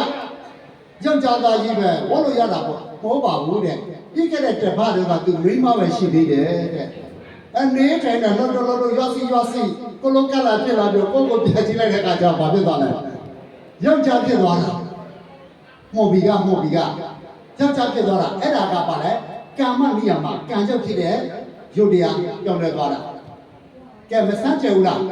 ဘာမှမဆုံးဖြစ်နေတာကြီးပဲပြီးတော့တန်ရင်သူလေးတယောက်ဆိုလို့ရှိသေးတယ်နော်ဆရာကြီးထင်မယ်တန်ရင်သူလေးတယောက်တန်ရင်သူလေးတရားဆိုတော့ကွန်လေစာစပင်ရရှိပဲတဲ့ဟောပြောက YouTube ပေါ်မှာမရှိဘူးလားမသိဘူးသူအားရပါရ post လေးနဲ့ပပပြောနေတာသူပြီးခဲ့တဲ့လာတော့ကသူမိန်းလေးပါတဲ့အခုယောက်ျားဖြစ်သွားတယ်တဲ့အားရပါရဝမ်းသာရွှင်လန်းတာနဲ့ဖြစ်နေတာသူကယောက်ျားဖြစ်နေတာဟိုဗျအရင်မိန်းလေးရုပ်ဆိုယောက်ျားဖြစ်သွားတယ်အဲ့ဒါကကမ္မနိယမတို့ဘုရားရှင်လက်ထက်ကကြားဘူးလားသောရေယတတိဘယ်သူလဲ တော့ရတဲ့ကိုယ်တည်းလို့နဲ့နာမရှိမှာပစ္စည်းကိုကြည့်ပြီးတော့အော်အရှင်မြအမလေးတိုင်းကြီးလေးကလာဝိပရွှေရတောက်အမလေးငါမင်းမသားလေးအဲ့လိုရောက်စင်းမျိုးကြရင်ကောင်းတာကြည့်နော်တောက်တဲ့အတွေးတွေတောက်တဲ့တွေးတွေကြည်ညိုတဲ့တွေးမဟုတ်ဘူးငါမင်းမဒီလိုအသားရင်များရရင်ကောင်းမယ်ဆိုပြီးတော့ကာမရာဂကိလေသာစိတ်နဲ့တွားပြီးတော့ပြစ်မှားမိတဲ့ခါကျတော့ကြောင်းဆိုလို့ဖြစ်လာတယ်ရောစီဖြစ်လာတယ်ကြည့်လိုက်တော့ယောက်ျားသားစစ်စစ်ကဘာဖြစ်သွားလဲမိန်းမဖြစ်သွားတယ်အဲ့ဒါပါဠိရမှာလဲကာမနိယမ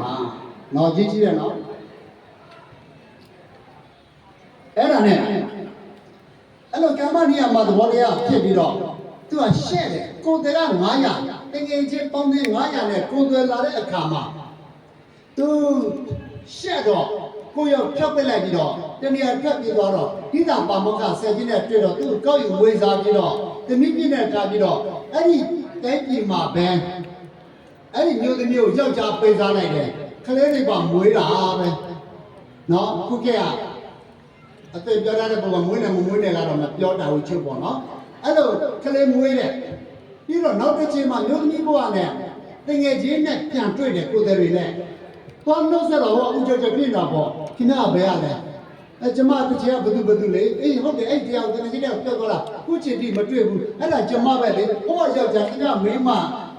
လိုက်ချင်းတက်နေတာပေါ့နော်မဟုတ်ဘူးတဲ့အချိုးကြောက်ပြောလိုက်တော့အဲ့လိုရှင်မြောက်ပြစ်မောင်းပြီးလို့ဒီလိုဖြစ်ပါတယ်ဆိုဟာဟုတ်လားဆိုပြီးတော့ဒါဆိုအဲ့ရှင်မြောက်သွားပြီးတော့ကတော့တောင်းပန်ကြရအောင်ဆိုပြီးတော့သွားပြီးတော့တောင်းပန်လိုက်တဲ့အခါမှာမြို့သမီးအနေကပြပြယောက်ျားပြန်ဖြစ်သွားတယ်။ဘာဖြစ်သွားလဲ။ယောက်ျားဘဝနဲ့လည်းနှစ်ခါဖြစ်သွားတာပေါ့။မြို့သမီးဘဝလည်းနေခဲ့တော့အဲ့ဒါနဲ့ယောက်ျားဖြစ်လိုက်မြို့သမီးဖြစ်လိုက်တာဝေကရပြီးတော့ကိုကြီးဝတ်ပြီးတော့တရားအားထုတ်ရဟန္တာဖြစ်သွားတယ်။နော်။အဲ့ဒါကဘာလဲဆိုတော့ကောင်းတဲ့ကံဝိသာထူထောင်ဖို့ပိဋကသုံးပုံကိုနှစ်ချုပ်လိုက်လို့ရှိရင်မကောင်းမှုရှောင်ကောင်းမှုဆောင်ပါလေဖြူအောင်စိတ်ကိုထားဆိုကြည့်ပါဦးမကောင်းမှုရှောင်ကောင်းမှုဆောင်ဖြူအောင်စိတ်ကိုထားပိဋကသုံးပုံနှစ်ချုပ်လိုက်လို့ရှိရင်အဲ့ဒါပဲမကောင်းမှုမှတင်တာမလုံးနဲ့ဗျာနော်အရာကြောက်စရာကောင်းတယ်ဖြစ်လာပြီဆိုရင်ကိုယ်ပဲခံရတယ်ဒါဆိုတော့ကာမနိယမာယခုနကရွှေရှော့ကနေရွှေဖြစ်တယ်တခါကဲရဲ့တရားစမ်းကြယ်မှုဘုရားရှင်လိုက်တဲ့ကပုံနာတရားကိုယ့်ကိုဘယ်နဲ့တွဲချက်ကြည့်လိုက်လဲဘယ်တွက်ဘူးလားမသိဘူးတွက်ကြည့်လိုက်တယ်ဟာငါလာမဲ့နေ့မှာသိမှာပါလား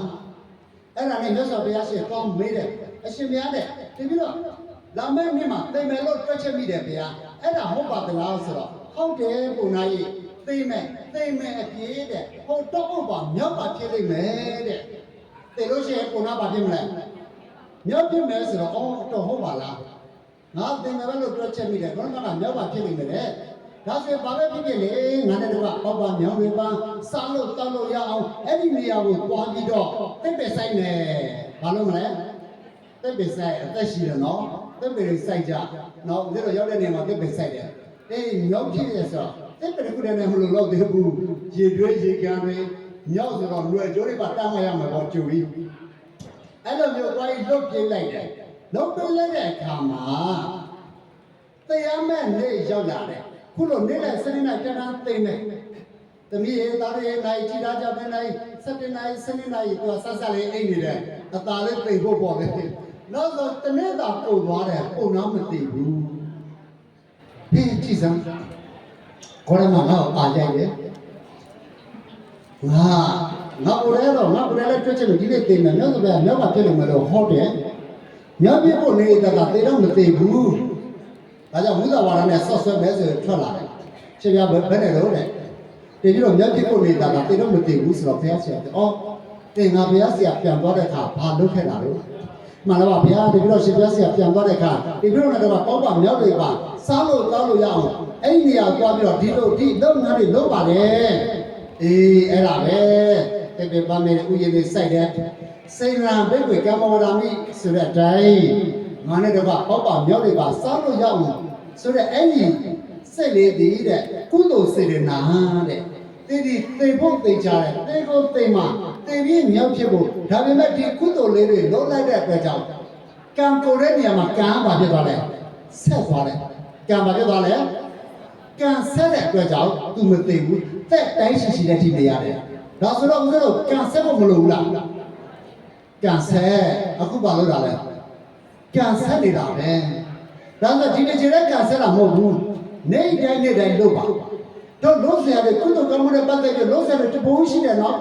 ခုနပြောလို့အများနဲ့တဲ့ခါမှာတိုက်သွေးတွေလူမလားရေဦးလေးတွေဖြစ်ပေးကြမလားဟောအများတွေတသက်ရှိသွားကြပါစေတမျက်စီတွေလက်ပြီးတော့ထားမလားဟေးငါမနဲ့တိုင်းအစနိကကုသိုလ်ရအောင်အများတော့နေတဲ့အေးသားတွေကတတ်ရှင်အောင်ငါတတ်ရှင်နေတယ်လို့မဲဆိုတဲ့ကုသိုလ်တွေကိုယူမလားနော်ယူစရာတပုံကြီးမနဲ့တန်ရယ်စောတာတွန်းနေလို့ရှိရင်ဆောလောင်းမယ်ဖះဆောတော့တင်မယ်တောက်တော့ရေးလဲမယ်အဲ့ဒီမှတည်းကဒီကုသိုလ်မဟုတ်ဘူးလားအဲ့ဒီကုသိုလ်လို့ရှိရင်အနာဝိသဒုက္ခဝိပါကလက္ခဏာကောက်တဲ့ကြုတ်ပေးမလားဆောတဲ့ကြုတ်ပေးမလားကောက်တဲ့ကြုတ်ပေးမှာဦးဇင်းတို့ကုသိုလ်ကောင်းမှုတွေအရန်လိုအားနေပြီအခုဦးဇင်းတို့မြန်မာနိုင်ငံတွေမှာကြီးလိုက်တဲ့ခါကျတော့အိဋ္ဌာယုနဲ့အနိဋ္ဌာယုကဘယ်ကများလာလဲအနိဋ္ဌာယုကများတယ်အနိဋ္ဌာယုဆိုတာဟာမမြင်ချင်တဲ့အရာတွေမမြင်တဲ့အရာတွေမကြုံချင်တဲ့အရာတွေမကြုံတဲ့အရာတွေစစ်ပေးစစ်ဓာတ်တွေယောဂဓာတ်တွေမတွေ့ရဘူးလားအရင်ဆက်လိုက်မယ်ဆိုလို့ရှိရင်ဘယ်လိုလဲဘယ်သူမပြုမိမိမှုကိုယ်နဲ့ပဲဆိုင်တာပဲအဲ့ဆိုတော့မိမိတို့ကဘာလဲဆိုတော့အဲ့လိုအာယုထဲနစ်ဝင်မသွားရလေအောင်ကောင်းတဲ့ဘက်ကြောင့်ဥလက်ဖို့လိုတယ်မိမိရဲ့စိတ်ကောင်းတဲ့ဘက်ကြောင့်ဥလက်ထားဖို့လိုတယ်ဗျနော်ကောင်းတဲ့စိတ်တွေဝေးပြီးတော့ဦးဇင်းတို့ဗုဒ္ဓဘာသာတွေဖြစ်ပြီးအားရတာဗုဒ္ဓဘာသာတွေကဗျမစုတရားဘယ်နှပါလဲ၄ပါးမေတ္တာကရုဏာမုဒိတာဥပေက္ခအဲ့ဒါပါလေဗျမစုတရား၄ပါးနဲ့ကြိုက်တာတူနဲ့တူနော်မေတ္တာတရားနဲ့နေနော်တူနဲ့တူတဏှာချေကူညီဆောက်ရှောက်ဖို့အမြဲတမ်းကြိုးစားတရားနဲ့တရားဆွတ်ခေါ်နေအောင်နော်တရားနဲ့တရားကလေးအကျင့်မဖြစ်အောင်ကြိုးစားနော်တူကြည်ပွားချမ်းသာနေလို့ရှိရင်တရားဝမ်းမြောက်သာဖြစ်အဲ့ဒါ copy ကူတာသူချမ်းသာတော့ကိုက copy ကူနေလို့ရှိရင်ကိုယ်မှလည်းချမ်းသာနေမရလာနိုင်ဘူးလားအဲ့ဒါ copy ကူဒီများကောင်းစားချမ်းသာနေတာတွေ့လို့ရှိရင်ညူစုတာတွေစောင်းများတာတွေမလို့တာတွေတိုက်တာတွေတောတာတွေထိုးတာတွေတွားလို့ရှိရင်အဲ့ဒီမကောက်တဲ့ copy ကူလိုက်ပြီဆိုလို့ရှိရင်ကိုကဇောက်ဟိုဘယ်လိုဆင်းလဲငုတ်တော့ဆင်းသွားမှာလေလို့တဲ့လုံးမှာမှတ်တယ်လည်းအားလုံးအလွယ်ကြီးဖြစ်သွားမှာကောင်းတဲ့ဟောပဲ copy ကူမကောင်းတဲ့အရာကို copy မကူနဲ့မေတ္တာကရုဏာမုဒိတာဥပေက္ခနော်ဥပေက္ခဆိုတဲ့ခါကျတော့လည်းပဲအေးလေကံပေါ့လေကိုယ်နဲ့လည်းမကြကိုယ်နဲ့တော့လွတ်ထားပြီမဲ့နိုင်မနိုင်တော့ဘဲသူစေဒုက္ခဖြစ်နေတယ်တတ်တယ်ဆိုကုညီတော့လုံးမြောက်သွားတယ်မုဒိတာပွားနေပြီမဲ့ချုပ်ကြတော့မကျင်နာတာတွေဘောဓဖြစ်တာတွေအဲ့လိုမျိုးဖြစ်လာပြီဆိုလို့ရှိရင်မဖြစ်ရလေအောင်ယောနိသောမနတိခါရဒါကကြတော့တက်တယ်လို့နှလုံးသွင်းပြီးတော့ကံပေါ့လေလို့လေသူကံနဲ့တူလာတာပဲလေမတတ်နိုင်တော့ဘူးလေဆိုတာလေအဲ့လိုလေလွတ်လိုက်လို့ရှိရင်ဆရာပြေသွားရောဒါကြောင့်ပြဲမစုတ်တရား၄ပါးလည်းလက်ကင်ထားဖို့မလိုဘူးလားလိုတယ်ဆိုတော့အဲ့ဒီကံတရားနော်အတော်လေးတော့တိမိခေါင်းဖြစ်သွားပြီဘုရားရှင်တဲ့ကပုံနာတရားအိမ်မှာရှိတဲ့ရွှေတွေမိသွေးခက်ဖြစ်တာအိမ်မှာရှိတဲ့ရွှေတွေဘာဖြစ်တာလဲအဲ့လိုအိမ်မှာရှိတဲ့ရွှေတွေမိသွေးခက်ဖြစ်တယ်ဆိုတာဟာကံကောင်းလာလို့လားကံကိုလာလို့လားကံကိုလာတယ်အဲ့လိုကံတရားတွေမကိုအောင်ကြိုးစားပါကံတွေမကိုအောင်ကြိုးစားဆိုတာကအတေဝလွတ်လာတဲ့ကုသိုလ်ကောင်းမှုကံရှင်ဝရှိသလောက်ကိုယ်ဒီအရာရာထဲမှာစိတ်ပြင်းနေတဲ့ဆိုပေမဲ့ဒီဘဝမှာကုသိုလ်ကောင်းမှုတက်တက်ကြကြထက်ကတလလမလွတ်ဘူးဆိုရင်အဲ့ဒီကံရှင်ဝကိုယ်ရည်လူမှုရေးစီးပွားရေးမိသားစုရေးအကုန်လုံးကြားမရေးပါမကြအကုန်လုံးပါဖြစ်လဲဒုက္ခနဲ့ကြတာနော်အဲ့လိုအကြပိုင်းအကြမနာအောင်ဘာနဲ့ထိထားမလဲကုသိုလ်ကောင်းမှုနဲ့ထိဒါဆိုတော့ကံကိုသွားတယ်အတိဘဝပါလာတဲ့ကုသိုလ်ကောင်းမှုကံကိုသွားတယ်ဒီဘဝမှာလည်းအခုလိုကုသိုလ်ကောင်းမှုကံသူတို့ကလည်းထပ်မလို့တော့အိမ်မှာရှိတဲ့ရွှေတုံးရွှေကဲတွေဘာဖြစ်သွားမိသွေးကဲဖြစ်သွားတယ်ဘာဖြစ်သွားတာလဲအဲ့ဒါကံကိုလို့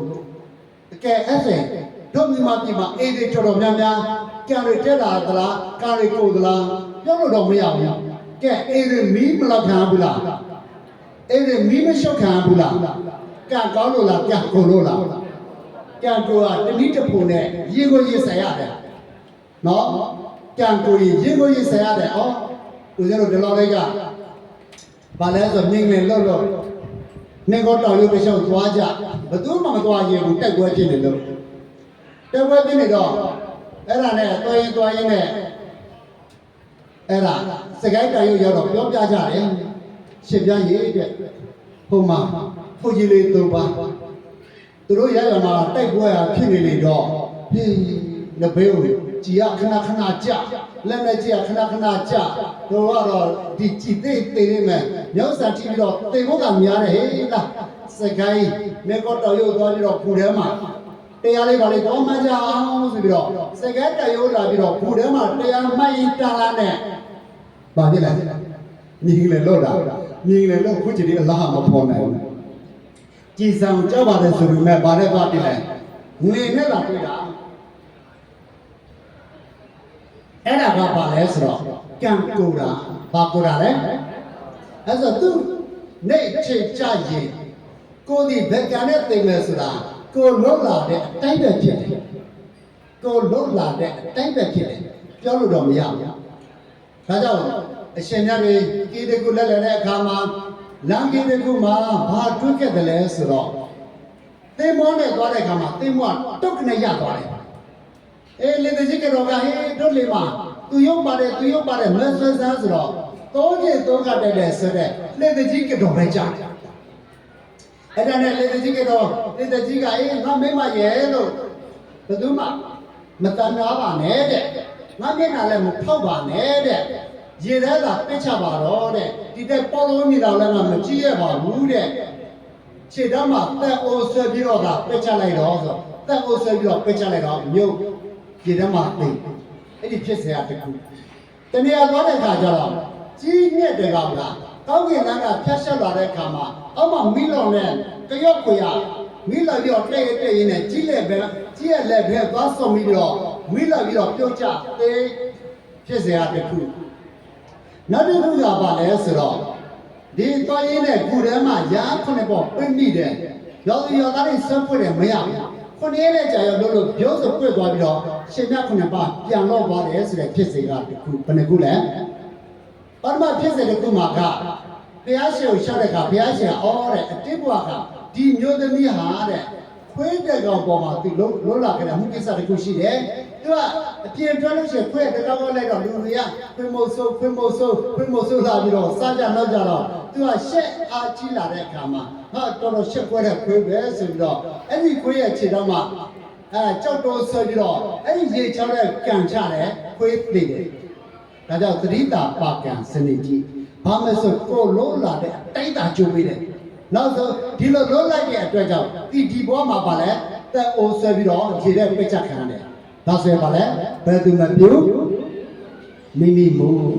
ကံရကြောက်စရာကောင်းတယ်ကောင်းတာကိုပဲလုံးဖို့ဆိုတာအဲ့ဒါပဲနောက်တစ်ချက်က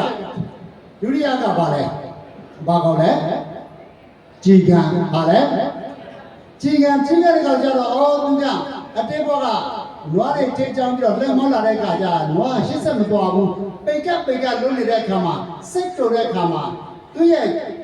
ဒီနွားရဲ့လက်ဘေးမှာကောက်ရုံးပုတ်ပြီးတော့မိရှုပ်ပြီးတော့တတ်တယ်အဲ့ဒါနဲ့သိတယ်နွားမောင်းလို့မရဘူးအဲ့ဒီကံကြောင့်သူလုံးလိုက်တဲ့အဲ့ဒီကံဒီဘောမှာကြီးဖြစ်တာတော့မှကောင်းကင်ဘောမှာပြန်နေတဲ့ပို့တော့မှအဲ့ဒီကံလော့ရလားမလော့ဘူးသိတယ်ကိုယ်ကံနဲ့ကိုယ်သွားတာနောက်တယ်ဟာဒီခုနှစ်ပေါ်သောရဟန်းတော်တွေကအတိတ်ဘဝကနွားကြောင်းသားခုနှစ်ဦးအဲ့ဒီဒီကူသွားကြတဲ့ခါကျတော့ဟုတ်တယ်ကောင်ကလိုက်နဲ့တွင်းနဲ့ပြင်းဝင်နဲ့ပွဲနဲ့ချစ်မရှိတော့အဲ့ဒါကြောက်တုံးလေးနဲ့ဖုံးထားခဲ့တယ်ပြင်းစားလာတဲ့ခါကျတဲ့ပေါ်ပြီးတော့တတ်မယ်ပေါ့သူတို့မိတ်သွားတယ်ခုနှစ်ကြာသွားတယ်လာကြည့်လိုက်တဲ့ခါကျတော့ဖွင့်လိုက်တော့လော့တော့တတ်မိရတော့လော့လိုက်တယ်အဲ့လိုပိတ်ဆို့ထားခဲ့တဲ့အဲ့ဒီအာကုသို့ခုနှစ်လိုပိတ်ဆို့ခံရတဲ့ကံဖြစ်အောင်လုပ်တယ်ဒါလည်းအဲ့နွားကြောသားခုနှစ်ယောက်ကဘုန်းကြီးပြတဲ့ခါကျတော့ဘာဖြစ်လဲဒီလိုဖြစ်ရတယ်ဒါဆိုတော့ဘာလဲဘယ်သူမပြုမိမိမှုပဲဘာမဆိုဘယ်သူမှမဖန်ဆင်းဘူးကိုသာကိုဖန်ဆင်းတယ်ဘ ဘုရားဘာသာမှာကံကံအကျိုးဆိုတာဟာအဲ့လိုပဲထူတဲ့အကျိုးကိုပေးတာပဲအဲ့တော့အဲ့ဒီရွှေကနေပြီးတော့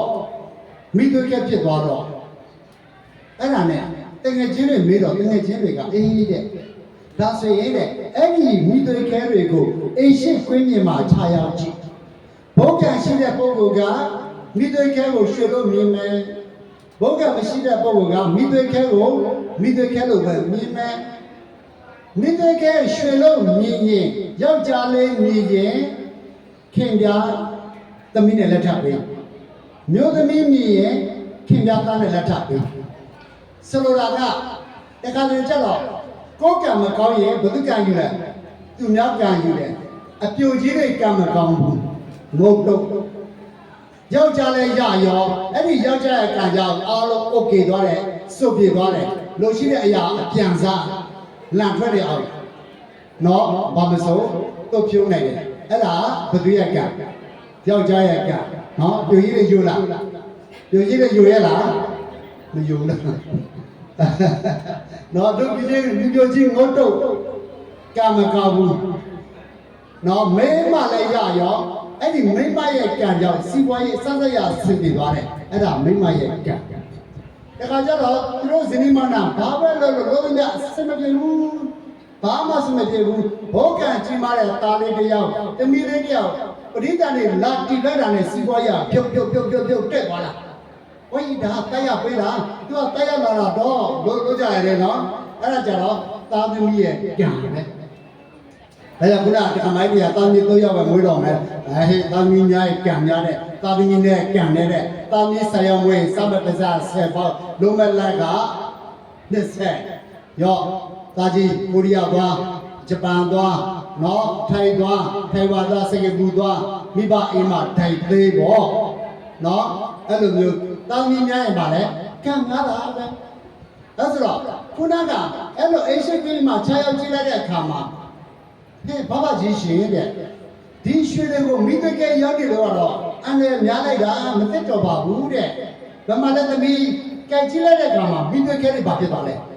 ရွှေဖြစ်သွားတယ်အဲ့လိုရွှေဖြစ်သွားတဲ့အခါမှာသူ့သမီးနဲ့ပိတ်စားလိုက်တယ်အိမ်မှာမိတကယ်မှများပို့လိုက်ကြိုက်ခတ်လိုက်တဲ့အခါမှာအားလုံးရွှေဖြစ်သွားတယ်မိတကယ်ဘာဖြစ်သွားလဲရွှေဖြစ်သွားတယ်အဲ့ဒါဆိုဘသူရဲ့ကံလဲမျိုးသမီးရဲ့ကံသူ့နာမည်ကကိတာခေါ်တဲ့မိတဲ့ကြာပူလိမ့်မယ်အိမ်တော်ရတယ်လေတာလေးတယောက်မွေးတယ်မဟုတ်လားအဲ့ဒီတာလေးကသိသွားတယ်မဟုတ်လားသိသွားတော့ဘုရားရှိခိုးဘာပြောလဲမသိဘူးတဲ့အိမ်ကမွန်ရင်းစစ်တစ်စုံစာလောက်ရောက်မယ်ဆိုရင်တာလေးရှင်ကောင်းရှင်နိုင်ပါရဲ့လို့ပရိယနဲ့ပြောလိုက်တယ်ဘယ်သူလဲကိတာခေါ်တဲ့မိကြာပူလားကြာပူတယ်နော်အဲ့ဒီပြိုဘွားတော့ကဖြစ်စေခုလည်းပဲအဲ့လိုကဲလဲတဲ့အရာမှန်များအားလုံးရွှေဖြစ်သွားတယ်ဒါကြောင့်ကံတရားဆိုတာတယောက်နဲ့တယောက်တူလားမတူဘူးဒါကြောင့်ဆိုလိုတာကဦးဇင်းတို့ကံတရားကိုမြင့်အောင်မြင့်ဘာလို့ရမလဲမြေရာဒါနသီလဘောနာဝေယဝဆပတိဒါနလုံးစရာရှိတဲ့အရာကိုလို့မရှက်မကြောက်လုံးနဲ့လုံးချင်တယ်လို့မလုံးချင်တယ်လို့ကုသိုလ်ရေးမလုံးချင်တယ်လို့မလုံးချင်လို့ကိုမသိတယ်လို့မမြင်ချင်းရောက်ဆိုလို့လုပ်သွားမယ်ဆိုကိုကျုပ်ပေးမဲ့လက်ကြီးကဒဲမလာဘူးနော်ရှောင်ဖယ်နဲ့သွားတာပဲဟိတ်ကပ်ပြီးတော့လွယ်သွားတယ်ကွာအဒီတပတ်လဲလာပြန်ပြီးကပ်ပြီးတော့လွယ်နော်အဲ့လိုပြောကပ်ပြီးတော့လွယ်သွားတယ်ကိုလုံးလာတဲ့ကံကလည်းပဲနော်လုံးချင်တယ်လို့မလုံးချင်တယ်လို့အဲ့လိုမျိုးဒါဆိုတော့ဦးဇင်းတို့ကုသိုလ်နဲ့အကုသိုလ်သဘောတရားနားလည်ပြီလားကုသိုလ်မှာအင်္ဂါဘယ်နှချက်ရှိလဲနှစ်ချက်ဘယ်နှချက်လဲနံပါတ်1နာဝေဇာဒုက္ခဝိပါကလက္ခဏာကုသိုလ်လို့လို့ရှိရင်နံပါတ်1အပြစ်မရှိဘူးကောင်းတဲ့အကျိုးကိုပေးတဲ့ကုသိုလ်အကုသိုလ်ကြတော့သာဝေဇာဒုက္ခဝိပါကလက္ခဏာလုံးလိုက်တာနဲ့ပြည့်ရှိတယ်သူတို့ကမြဲချင်းနဲ့ကြောက်မလုံးနဲ့နှိမ့်ဆက်တာတွေညှဉ်းပန်းတာတွေစီးပွားပြောင်းလို့တာတွေမလုံးနဲ့ပြည့်ရှိတယ်ကျုံပေးတဲ့အခါကြလို့ရှိရင်ဒုက္ခဝိပါကလက္ခဏာမကောင်းတဲ့ကျိုးကိုသာပေးကြလိမ့်မယ်နော်အရာထဲမှာအလွဲချော်တွေများလာမယ်ဘာမဆိုစင်မပြေမှုတွေအရာတွေများလာမယ်နော်အဲ့ဒီကံရဲ့ကျိုးဆိုတာအဲ့လာပဲကောင်းတာလို့ရှိရင်ပါလေကောင်းကျိုးဆိုးတာလို့ရှိရင်ဆိုးကျိုးဒါကံကျိုးနဲ့ပတ်သက်ပြီးတော့ပြောတာခုနပြောသလိုဦးဇင်းတို့နေရာဒေသမှာ အန္တရာယ်အများများတဲ့အတွက်ကြောင့်အဲ့ဒီအဆောက်အအုံလေးအကြောင်းပြောပြီးရင်ဦးဇင်းတို့သိုးသားမယ်ပေါ့ဦးဇင်းတို့အဆောက်အအုံကိုထားစေခြင်းတယ်ဆိုတဲ့အကြောင်းဘာထားစေခြင်းလဲအဆောက်အအုံကောင်းရင်ဘာမှဆိုလုံချိုတယ်အဆောက်အအုံမကောင်းရင်ဘဝမလုံချိုဘူးဆောက်ရှောက်ကောင်းအောင်ဘဝလုံခြုံမှုရအောင်အဆောက်အအုံကောင်းကောင်းကိုရှာကြတယ်ရှင်ပြရေးတွေ့တဲ့အခါကျတော့အဆောင်လေးပါလို့မရှိဘူးလားဖေ။ဆောင်းလေးပါလေးပြေးပါဦးဖေ။တောင်းကြတယ်ရောက်တဲ့နေရာမှာအဲ့ဒီအဆောင်တွေကပုံပြီးတော့သိချတာကနံပါတ်1အဆောက်အအုံမိဘရဲ့အဆောက်အအုံကိုရအောင်ယူဘယ်သူရဲ့အဆောက်အအုံလဲမိဘရဲ့အဆောက်အအုံမိဘရဲ့အဆောက်အအုံဆိုတာဟာမိဘတွေကတားမြစ်ပေါ်မှာမိတ်အရန်ကြီးမားတယ်တော်လာလို့လာဖြတ်ပါစေငါသားငါသမီးတွေချမ်းသာပါစေချမ်းသာပါစေလို့အဲ့လိုဆောက်ရှောက်လိုက်တော့အဖြစ်အဲ့ဒီမိဘချစ်မြတ်လို့တဲ့တောင်းကြီးဒီဘာမစလို့တဲ့လုံငန်းမှများအောင်မြင်နိုင်တယ်လို့ဘယ်မှများလည်းပဲမကြောက်ရောက်ကြဘူးဗျာအဲ့တော့မိဘရဲ့ဆောက်ရှောက်တောင်းကြီးတိုင်းရသလားဆိုတော့မရဘူးစုပ်ပိတ်မုံမဲလေးတွေမရဘူးစုပ်ပိတ်မုံမဲမိဘရှိမှလည်းမသိနော်ပေရကမှလည်းမသိဆောက်ရှောက်ကမှလည်းမသိပြုစရာကမှလည်းမသိ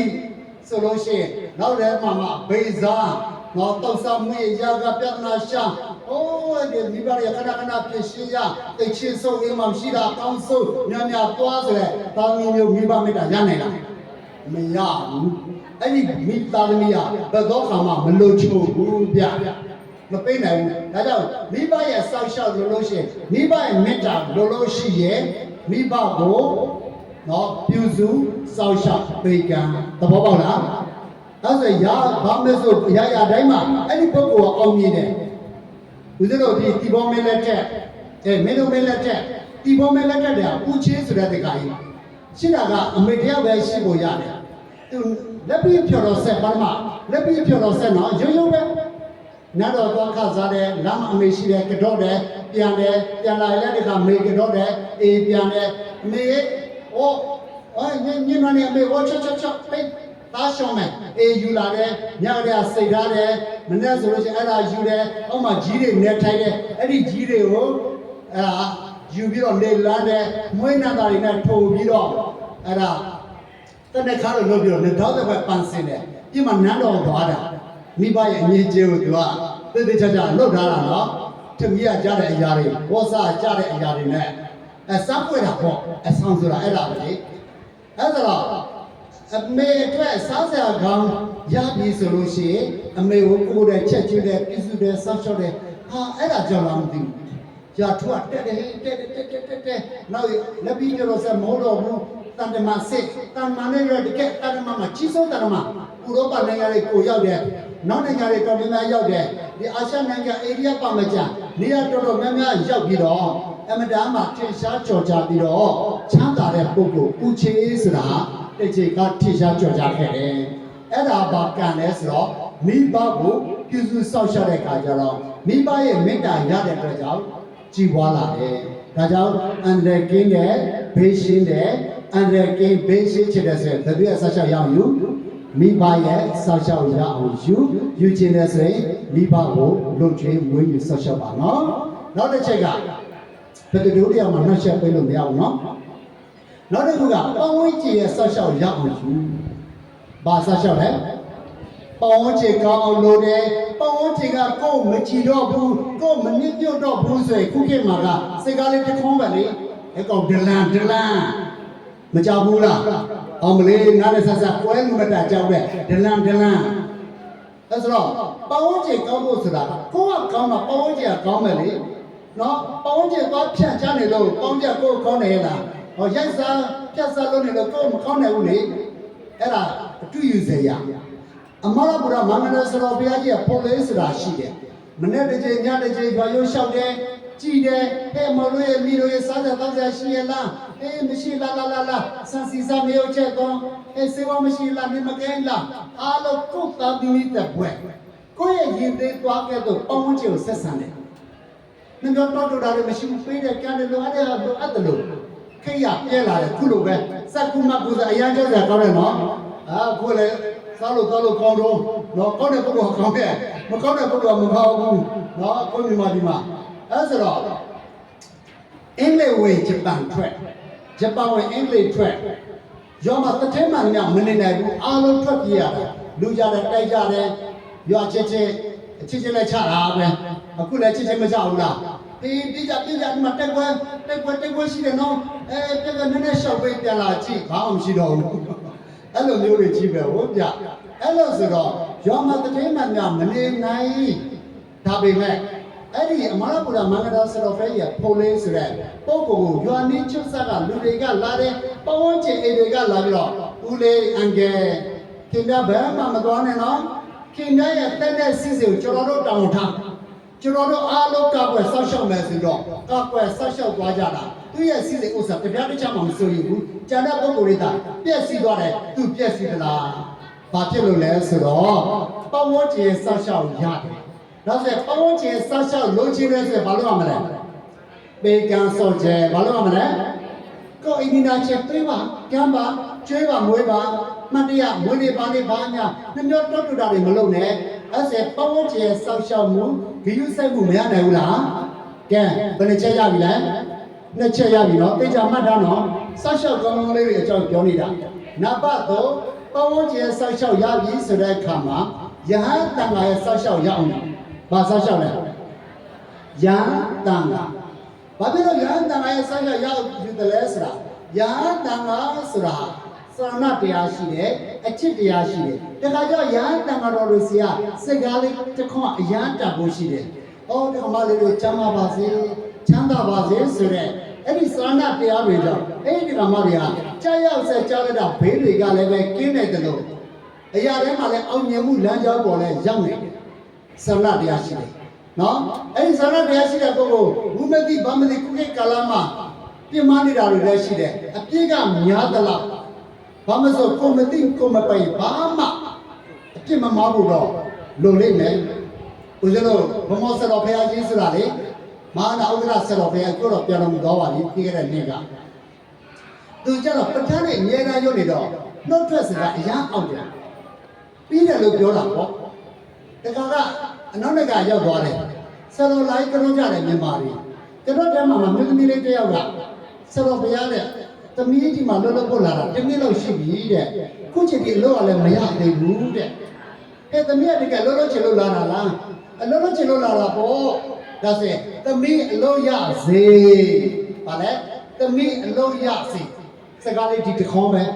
အဲ့နောက်တစ်နေ့ဆိုတာလည်းဆရာဗျာသမီးအလောရသွားပြီသမီးလောရသွားပြီစမတ်ထားတဲ့ကုမ္ပဏီကတက်ဆက်ဆက်ပဲဒီနေ့ပဲဖုန်းဆက်တယ်ဆိုတော့သမီးပြောလိုက်တာတဲ့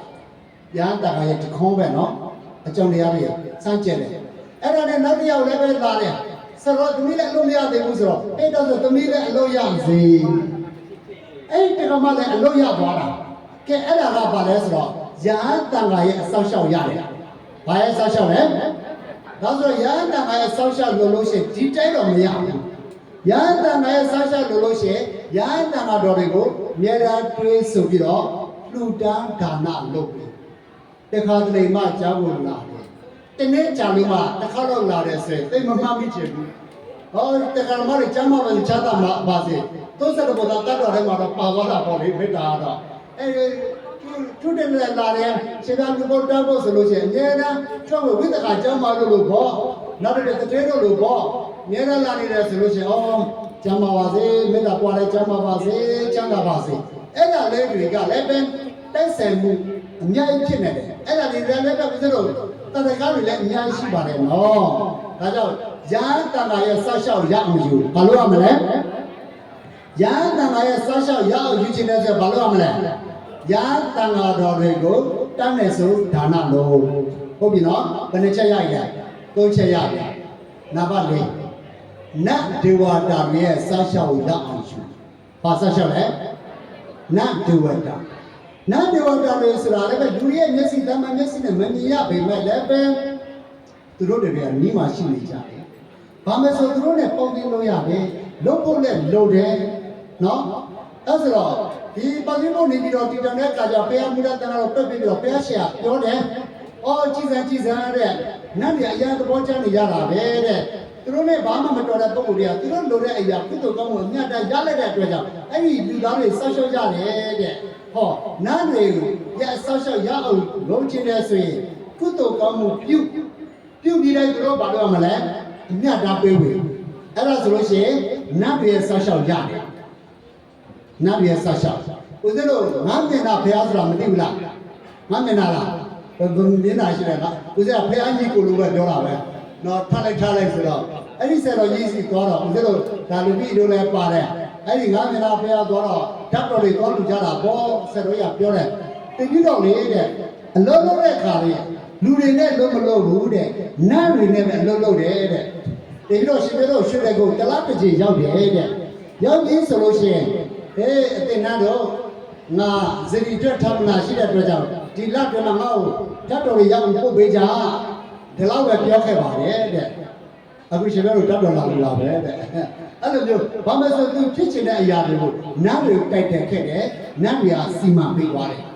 အဲ့ဒါဘာလဲဆိုတော့နတ်တွေဆောက်ရှောက်ရတယ်ဘုရားအဲ့လိုနတ်တွေဆောက်ရှောက်ရတယ်ဆိုတဲ့နေရာမှာလဲဘုရားတို့ရှိတယ်မဟုတ်လားဟာတေတံပေးထားတဲ့ပုဂ္ဂိုလ်တယောက်အဲ့ဒါနဲ့သူကဘယင်ကမဖြစ်နိုင်တဲ့အရာတစ်ခုအဲ့ဒါခိုင်းလိုက်တဲ့အခါမှာအဲ့ဒီရပ်တွေကရပ်အောင်သွားတယ်အဲ့ဒီရေကန်ကလည်းဘလူးဆောက်နေတယ်အဲ့ဒီရောက်တဲ့အခါကျရောက်လာတဲ့ချက်ချင်းတင်မစားမယ်တင်မထုတ်ဖြေလိုက်တယ်ဖြေပြီးတော့ရေတွင်းရေကန်နဲ့ပိတ်ချက်ပြီးတော့ငါးစာကျွေးလိုက်တယ်ဒီကုသိုလ်ကောင်းမှုဒီရေကန်ဆောက်တဲ့ပုံစံတွေရပါစေဆိုတော့အဲ့ဒီမှာဆောက်နေတဲ့ဘလူးရိယာရတယ်သဘောကျသွားတယ်ကိုထင်ပြတယ်ဩတဲ့အယံတော်တဲ့ပုဂ္ဂိုလ်ပဲတဲ့နော်ငါပေါ်မှာတိတတ်တယ်တိရစ္ဆာန်လေးတွေချင်းပြီးတော့ငါ့ကိုလည်းအမြတ်တာပို့ဝေတယ်ဒီရေကန်ကိုသာကြီးတယ်အစင်းချရတာရှိပေမဲ့အတက်ချရမရှိဘူးငါဆင်းလာတဲ့ပုဂ္ဂိုလ်မှငါကိုတတ်တာပဲတဲ့တရားသိခင်းရှိတယ်နော်တဲ့မဖြစ်နိုင်တဲ့ຢာကိုသိဘင်ကလွတ်လိုက်တာပဲသိငါကဲပါမယ်တဲ့တရားငါ့ကိုအမြတ်တာပို့ဝေထားတဲ့အတွက်ကြောင့်အဲ့ဒါသင်တို့ရဲ့ဂျာဘင်မြေညက်ကိုပေးမယ်ပေးတယ်တကိုးနဲ့အရောက်ပို့ပေးတယ်လက်ချင်းပြန်လင်းမွေမီတကားပိတ်မီအညာရောက်တယ်တော်ရှင်းလိုက်မယ်ဆိုရင်မသိဘူးပေါ့လေအပြစ်တာကတော့သွားတယ်ဘယ်သူကကယ်လိုက်တယ်လဲဆိုတော့နတ်ကကယ်လိုက်တယ်ဘယ်သူကကယ်လိုက်တာလဲနတ်ကကယ်လိုက်တယ်ဘာဖြစ်လို့ကယ်တာလဲဘာဖြစ်လို့ကယ်တယ်လဲဆိုလို့ရှိရင်သူဒီကုသိုလ်ကောင်းမှုလုပ်တဲ့အတွက်ကြောင့်သူ့ကျေးဇူးတင်လို့နတ်တွေကတုံ့ပြန်လိုက်တယ်ဒါကြောင့်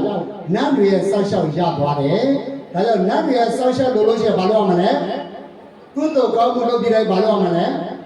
မြတ်တမ်းပေးဝေမြတ်တမ်းပေးဝေတယ်ဆိုလို့ရှိရင်နတ်တွေရဲ့အဆောက်အအုံကိုရတယ်ပြီးတော့မေတ္တာလည်းပွားအရာကိတာလည်းနော်ဘာလဲဆိုကိုသွားမဲ့လမ်းကြီးအန္တရာယ်ရှိတဲ့ကြီးမေတ္တာပွားမြတ်တမ်းပေးဝေမေတ္တာပွားမြတ်တမ်းပေးဘာလဲဆိုအောင်မြည်တယ်နော်အဲ့ဒါဆိုကိုမှဆောက်ရှောက်လုပ်ချိုတယ်ဟာကဲဘယ်နှချက်ရပြီလဲကဲအားလုံးပြန်ချုံးမယ်နံပါတ်1ဘယ်သူရဲ့ဆောက်ရှောက်မိဘရဲ့ဆောက်ရှောက်လို့ရှိရင်ဘာလို့မိဘကိုပြုစုဆောက်ရှောက်လုပ်ကြွေးနံပါတ်2ဘာလဲ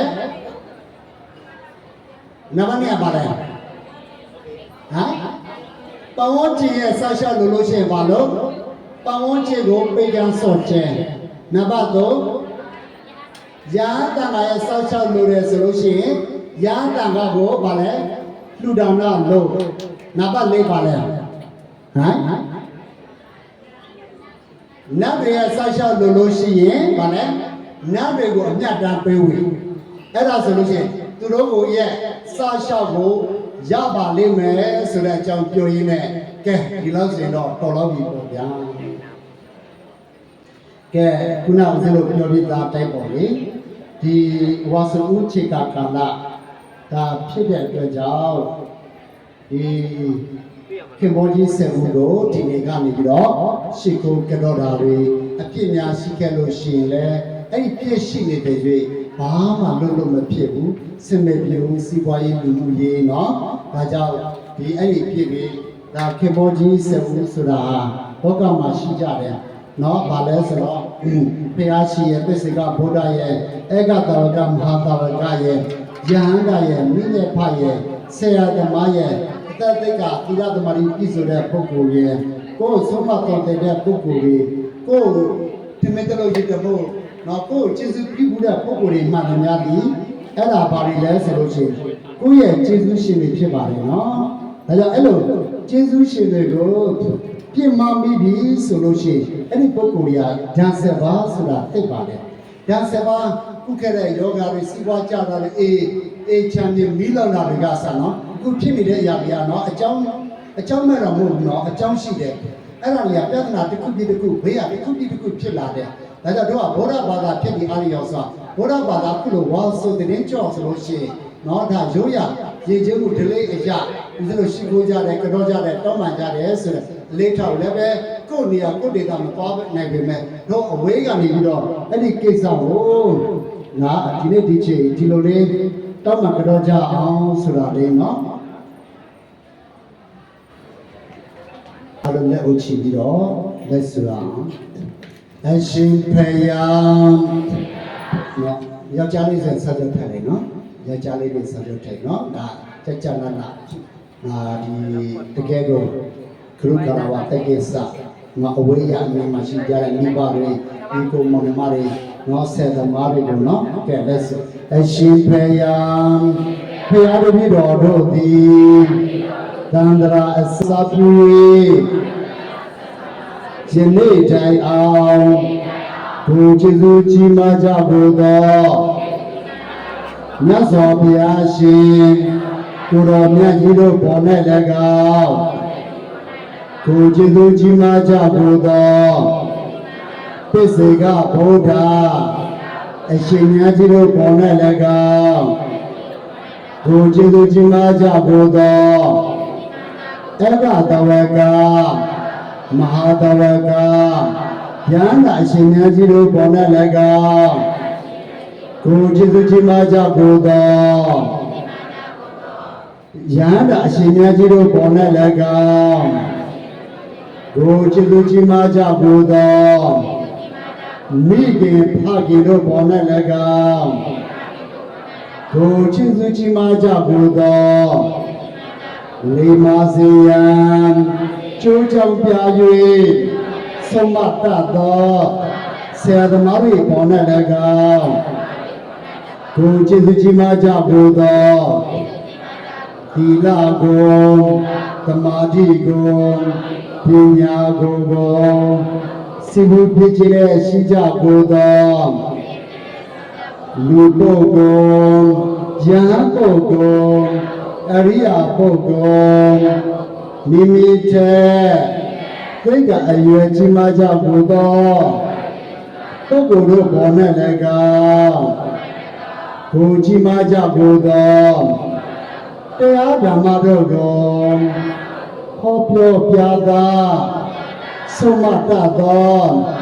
ဆရာသမားတို့ပေါ်၌၎င်းဓမ္မေတလုံးရေဓမ္မောစာတိဖြင့်တေကာချင်းထောက်ပဖူးသောကျေးဇူးရှင်ပုဂ္ဂိုလ်တို့ပေါ်၌၎င်းကာယကံဝစီကံမနောကံသို့သောကံတို့ဖြင့်ပြမမိခဲ့သည်ရှိသောထိုဖြစ်တို့ကိုပြောပါစေခြင်းအကျိုးငှာယုတိမြတ်တော်လက်စုံမိုး၍ရှိခိုးပါ၏အရှင်ဘုရားဤသို့ရှိခိုးပူဇော်ဘုရားမန်လျှော့ကတော်ရသောတောမှုကံစေနာတို့ကြောင့်အလို့ဆိုသောဘေးရောဂါ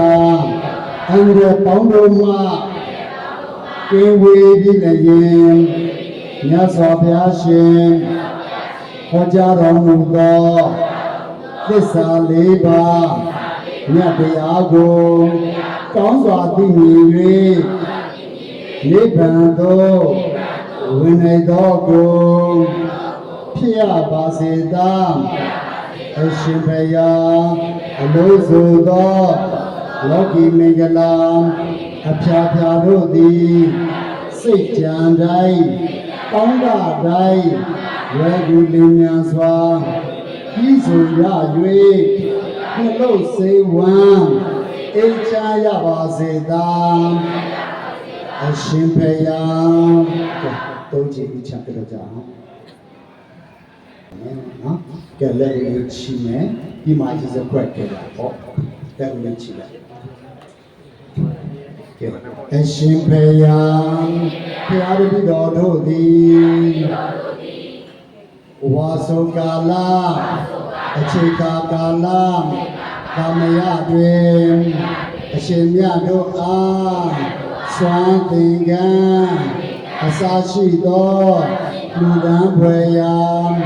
ပစ္စည်းစုစုနှင့်တကွာအရှင်မြတ်တို့၏ထံတော်တွင်တရားဓမ္မများကိုနာယူကြပါကုန်၏အရှင်ဘုရား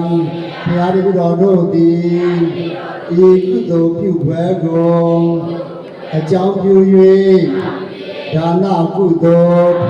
သီလကုသိုလ်ဘာဝနာကုသိုလ်ဝေယဝိသကုသိုလ်ပတ္တိဒါနပတ္တာနုမောဒနာဓမ္မတဝနာအစရှိသောကုသိုလ်တို့ကိုပြုလို့စီပူကြပါကုန်၏အရှင်ဘုရားဒီကုသိုလ်ကောင်းမှုသည်နိဗ္ဗာန်ရောက်ကြောင်းအထောက်ပံ့ကောင်းသည်ဖြစ်ပါစေသာအရှင်ဘုရားစစ်မှန်သော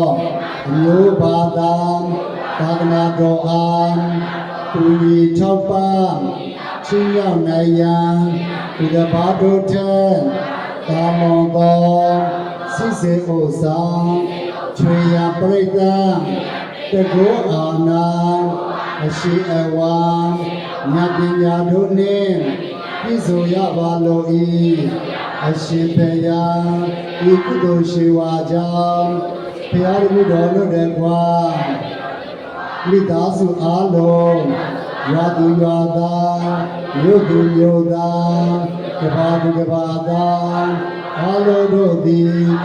ကိုယ်စိတ်နှပြကျမ်းမာချမ်းသာအန္တရာယ်ကင်းဘေးရှင်ကောင်းကျိုးချမ်းသာမင်္ဂလာဖြာဖြာနှင့်ပြည့်စုံရပါစေသာပြည့်စုံကြပါစေသာအရှင်ဘုရားကိုယ်စကားကပြောလောက်ပြီးတော့ပဲဆိုကြပါ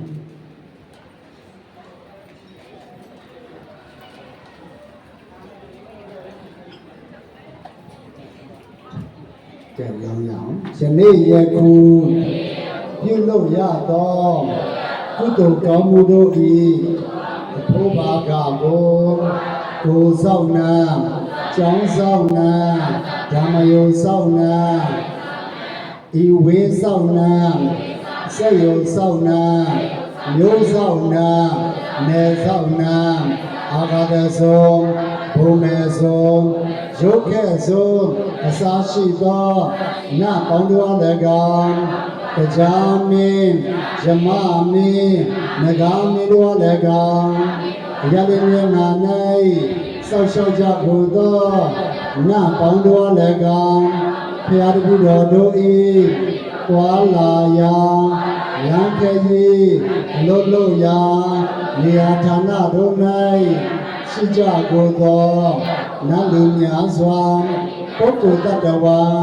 ဖြစ်တာပေါင်းတော်၎င်းကုသိုလ်ဖို့ကိုအလိုရှိ၍ချိကပ်လာကြကုန်သောနတ်လူများစွာပုဂ္ဂိုလ်တ attva ဖြစ်တာပေါင်းတော်၎င်းကျောင်းအမျိုးမျိုးကြောင့်ဤနေရာဤဒေသ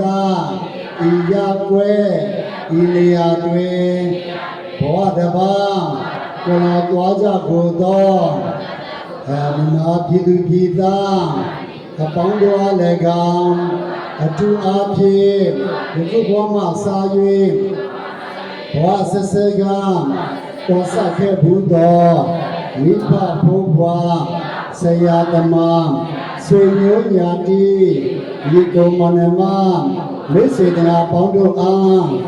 အမြပေးဝေပါ၏ဝေဒီအမြသာတူယူနိုင်ကြစေသောအာလောကြာကြာတည်းအမြရှုတော်မူကြပါကုန်သောသာဓုအာလောကြာကြာတည်းအမြ အမြတ်ရှိတော်မူကြပါကုန်သောသာဓုသာဓုသာဓုအလုံးကြာကြာတည်းအမြတ်အမြတ်အမြတ်ရှိတော်မူကြပါကုန်သောသာဓုသာဓုသာဓုအားလုံးကိုစရိယာကျမ်းမှာချမ်းသာအောင်ကြင်ပေးရှိမိမိအကျိုးများကျိုးတွေလည်းစောင့်လို့ထားစနေတဲ့ပုံစံဖြစ်ရှာပါစေ။ နံပါတ်9စီစီယဗုဒ္ဓသတ္တနာစီယံတတူသုံးတယ်ရွတ်ဖတ်၍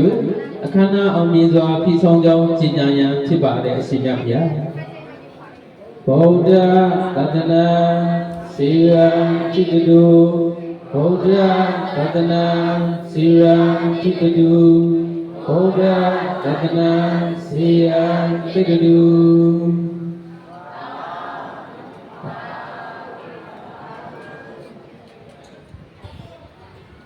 နံပါတ်10စီစဉ်ရရှုမိုးမွားမျိုးရှုမိုးဝင်မိုးရောတော်ဖြစ်ရန်အလူရှိများဖက်ခေါ်အားပါလိမ့်များ